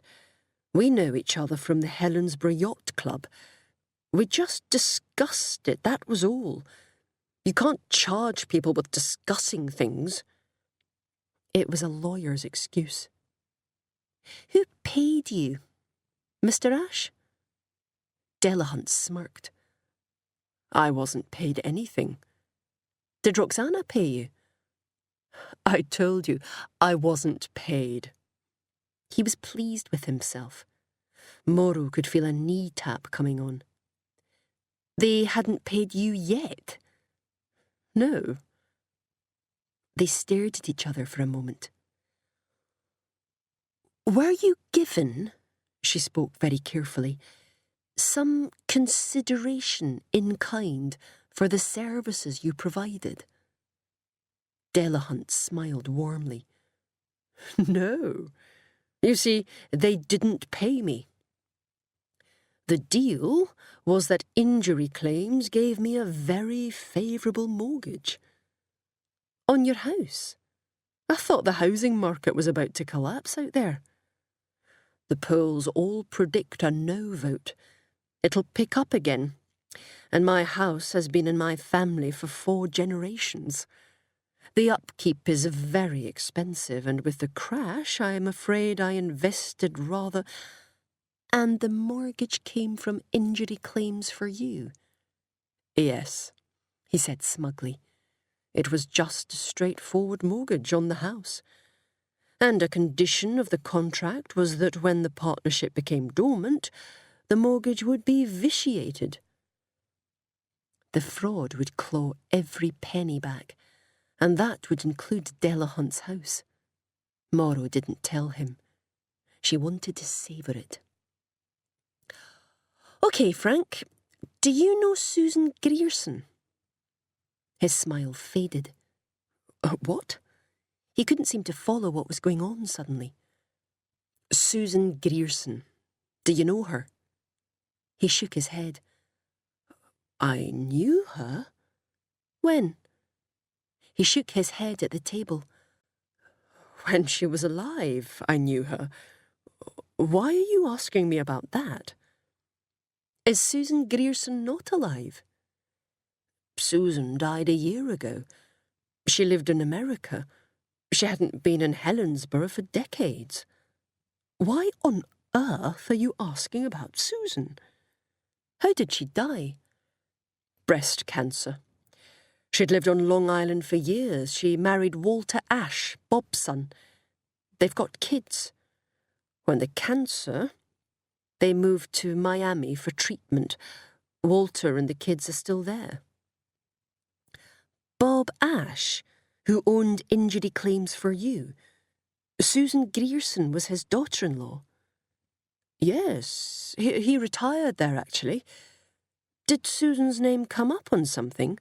A contract or something? What's going on here? She thought of Susan Grierson's husband and father-in-law, all the way across the ocean in balmy Miami, hurriedly briefing Abigail Gomez on the small town history, letting her pick her a patsy, describing his dead wife's past to give her the perfect cover. He would have given her the keys to the house in Sutherland Crescent, Susan's passport to get into the country. He'd have told her just enough about everyone so that she wasn't a stranger in a small community, but a native daughter coming back. Why are you asking about Susan? Roxana's body was found in Susan Grierson's house. Sutherland Crescent? Oh dear, that lovely house. It was so odd, his obsession with houses, that Morrow stumbled. Yeah, well, it's not a lovely house anymore. It's derelict. Yes, it's been empty for years. Her mother hated Walter Ash. She left Sutherland Crescent in trust to Susan and Walter's children. She didn't want Walter to have it. Morrow took the phone picture of Susan Grierson out of her folder and showed it to him. He shook his head. Susan was short and fat until the cancer. He watched her put the picture away. Was that taken in the Victoria Halls? Who actually is that? Why did you go to meet Barrett at Prestwick? To warn him. He stopped himself, thinking perhaps he could have chosen a better word. To tell him that Roxana had disappeared, and about the... He caught himself. Some other things. Other things being what? There was a fire. I thought he might not know what had happened. I'm guessing he knew all about it. How do you know Mark Barrett? His eyes lingered on the file. It's very small, Helensburgh. Everybody knows everybody. Does everybody come to meet everybody off the plane? He didn't answer. He was looking at the file and wondering. Did Roxana tell you she was having trouble with an ex-employee? Delahunt started a defensive lie but stalled. Morrow patted the file, implying that she would tell him who the woman in the picture was if he cooperated. She wouldn't. He took a deep breath and stalled again, looking at the folder. She either did tell you or she didn't, Frank. It's not a complicated question. She may have mentioned it. And you told Mark Barrett? Well, I didn't tell him. I merely mentioned that an employee had been difficult. Did you merely mention her home address in Clydebank? Look, I'm just a conduit. Morrow got up and left before she gave her superiors cause to send her on another anger management course. Barrett's lawyer was well briefed. He arrived at the station and immediately asked for the suitcase back. He put it in his car before he went to see his client in the interview room. They would not be allowed to question him. Barrett had been out of the country when Hetty was killed, when the fire killed 2 people, and they couldn't prove a link to Roxana. They had no cause to hold him any longer. They watched from the office window as Barrett climbed into his lawyer's silver Merc. The lawyer was smoking, sucking the smoke in so hard he looked as if he might swallow his own lips. Chapter 43. Morrow and McGrain pulled a couple of chairs away from the back row in the Victoria Hall. They sat next to the wall, in the shadow of the overhanging balcony. They weren't there to participate in the public meeting. They were there to watch the crowd. The appeal for information was being filmed and would be shown on both the local news and a national TV crime show. A huge camera took up the centre of the room, facing the table on the stage. Banks of plastic chairs were arranged in front of it. The Sailors' Rest fire was national news because of the tragic death of young Leanne Ray. Helensburgh was appalled by her death, but none of the information the police received had been particularly useful. The feeling was that a lot of people knew, but were too afraid to speak out. Morrow crossed her arms and looked around the familiar hall. She knew almost every corner of it, from the plethora of photographs they had collected of the dinner dance. They were collating information on Abigail Gomez. The search would continue on both sides of the Atlantic, but Morrow could already feel the energy ebbing from it. Police Scotland would get their slice of the proceeds from injury claims for you, but they would forgo a case clean-up. Gomez was a potentially costly caller, and they couldn't afford her. So far, all they had turned up was a tentative identification. A dead woman by the name of Elizabeth Marquez. Gomez's photos had been loosely matched by a US facial recognition program. A Venezuelan freelance security consultant, Marquez had disappeared in Nigeria 3 years ago. She was presumed dead. They only had 8 points of facial identification, not enough to action. The TV camera was bigger and boxier than Morrow would have expected. It was manned by slim people with suntans and haircuts too sharp for the small town. On stage, a short table and 4 chairs had been laid out in front of a blue backdrop banner with the Thistle and Crown logo of Police Scotland. "Keeping people safe," it said. The burghers of the town began to filter in. A janitor pointed them to the seats and the TV people began to rearrange the audience like flowers in a vase. They placed the early arrivals in the front row and aisles, checking the composition in their monitors and going back to move them again. Morrow could see the monitor screen on the back of the camera, the boxy view of the room making the hall seem small and intimate. The view through the monitor was insistent. Her eye kept being drawn back to the bright little rectangle of ordered reality. Simmons arrived with Chief Inspector Pittock, who was wearing his full ceremonial uniform. They toured the hall together, smiling and shaking hands with the television people, with journalists. C.I. Pittock gave a radio interview into a small dictaphone. Then someone from the TV came over and fitted the two of them with collar mics, sliding the wire down the back of their jackets and putting the transmitters into their pockets. All the while, townspeople filtered in and were directed into their chairs. More chairs were brought in for more people. They were arriving all the time, and the crowd began to creep towards Morrow and McGrain. A commotion near the door. Elderly members of the audience stood up, reverently watching two old women coming in. One was in a wheelchair, a bad leg straight out in front of her, two hands clutching the handle of her handbag like a steering wheel. The other old lady leaned heavily on the chair. Both of the women were dressed in their best, clean blouses, smart cardigans. At the side of the stage, they were mic'd up and helped up the steep steps to the stage. The standing woman took it slowly, and the seated woman was eased out of the chair by a couple of audience members. She made it up to the stage, one shuffled step at a time. The wheelchair was folded, handed up, opened again, and she sat down. She was wheeled behind the table and her companion sat down next to her. A man in the audience gave a couple of misplaced claps and was slapped on the arm for his trouble by the woman next to him.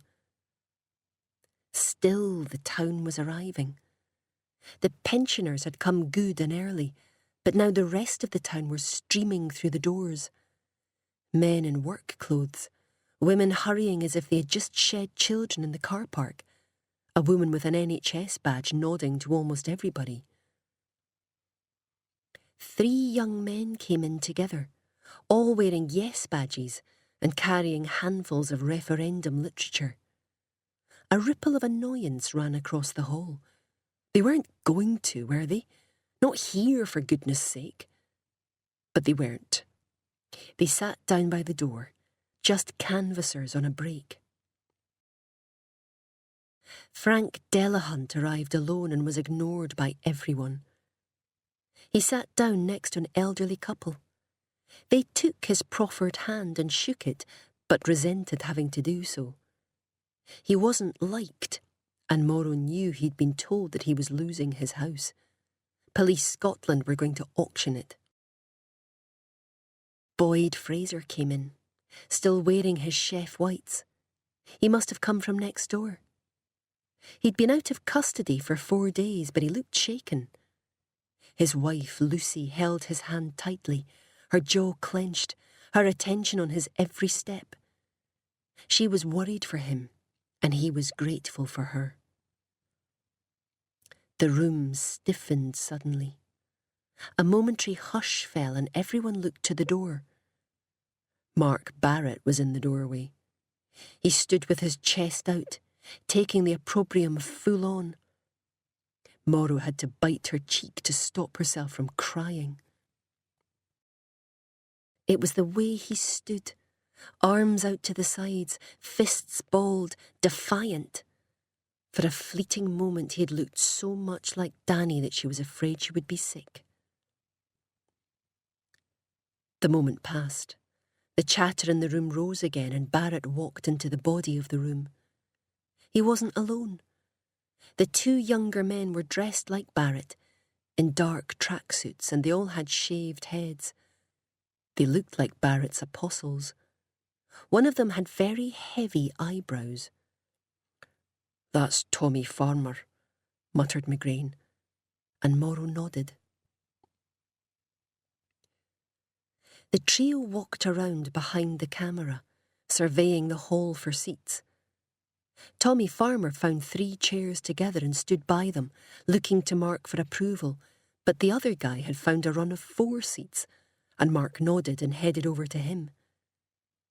Tommy looked puzzled. He stayed where he was and watched Barrett sit down and look up to the door. A woman was standing there. Barrett beckoned her over. They seemed an unlikely couple. She was messy, shuffling as she made her way over. Her ankles were swollen and she had a rip on the hem of her skirt. Her thin blonde hair was tangled at the back. She smiled and nodded at Barrett and sat down next to him. Tommy was agitated. He hurried over, looking at the woman, looking at Barrett, moving quickly, looking for an explanation of something as he sat on the other side of his boss. Barrett blanked him, but the woman made a point of giving Tommy a big grin. She looked like him. It was Tommy's mother. The room was full. The doors were shut.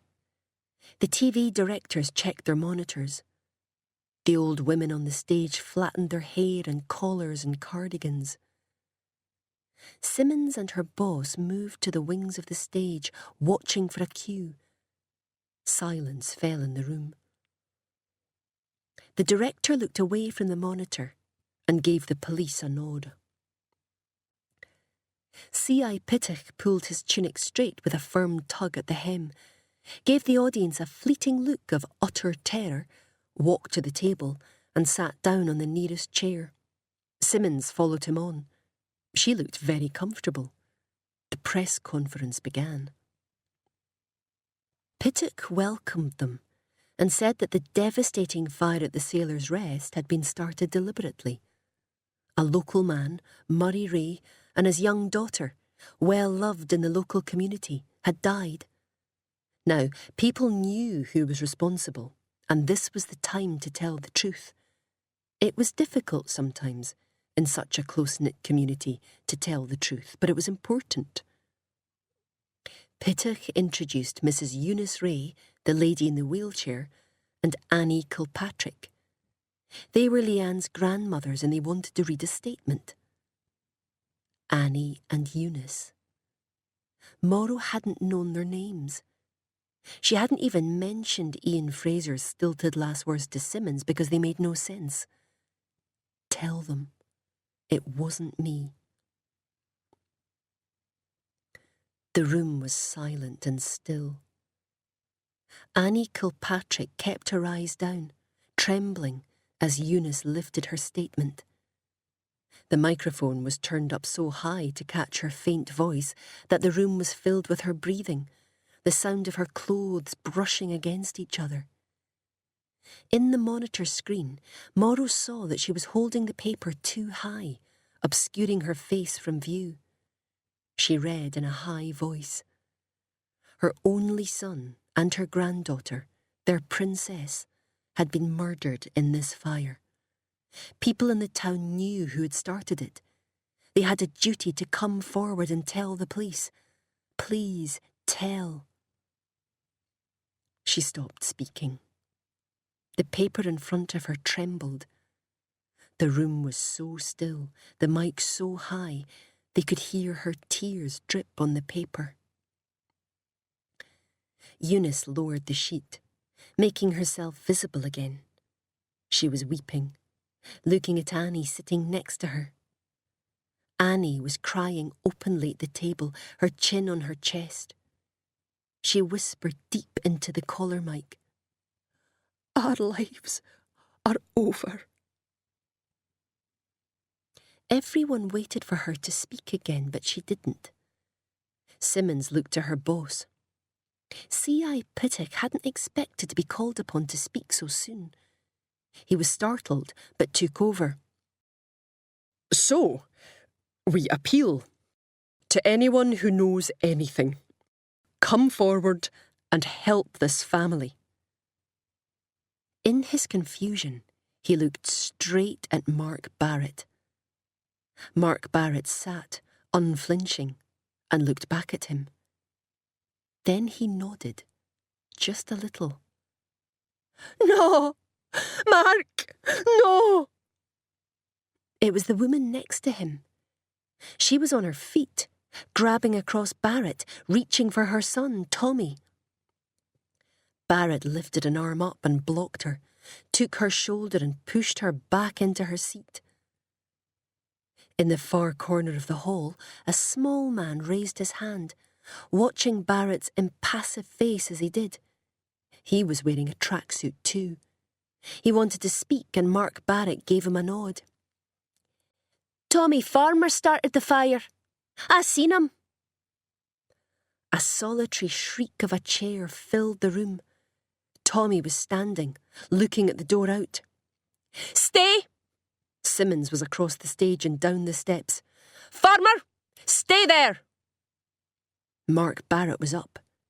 He lifted the woman at his side to her feet, yanking her out of the room with him.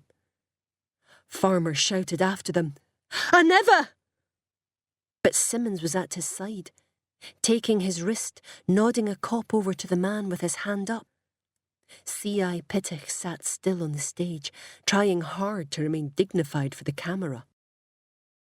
The audience were nodding, satisfied, agreeable. But Morrow wasn't watching the arrest. She was transfixed by the old women on stage. Anik and her niece, Annie and Eunice. They weren't watching the arrest either. They were crying, holding hands, forehead pressed to forehead. Everything they said was amplified by both their mics, so loud it drowned the room. Annie gasped for breath through her tears and Eunice sobbed, Thank God! Thank God! Thank God!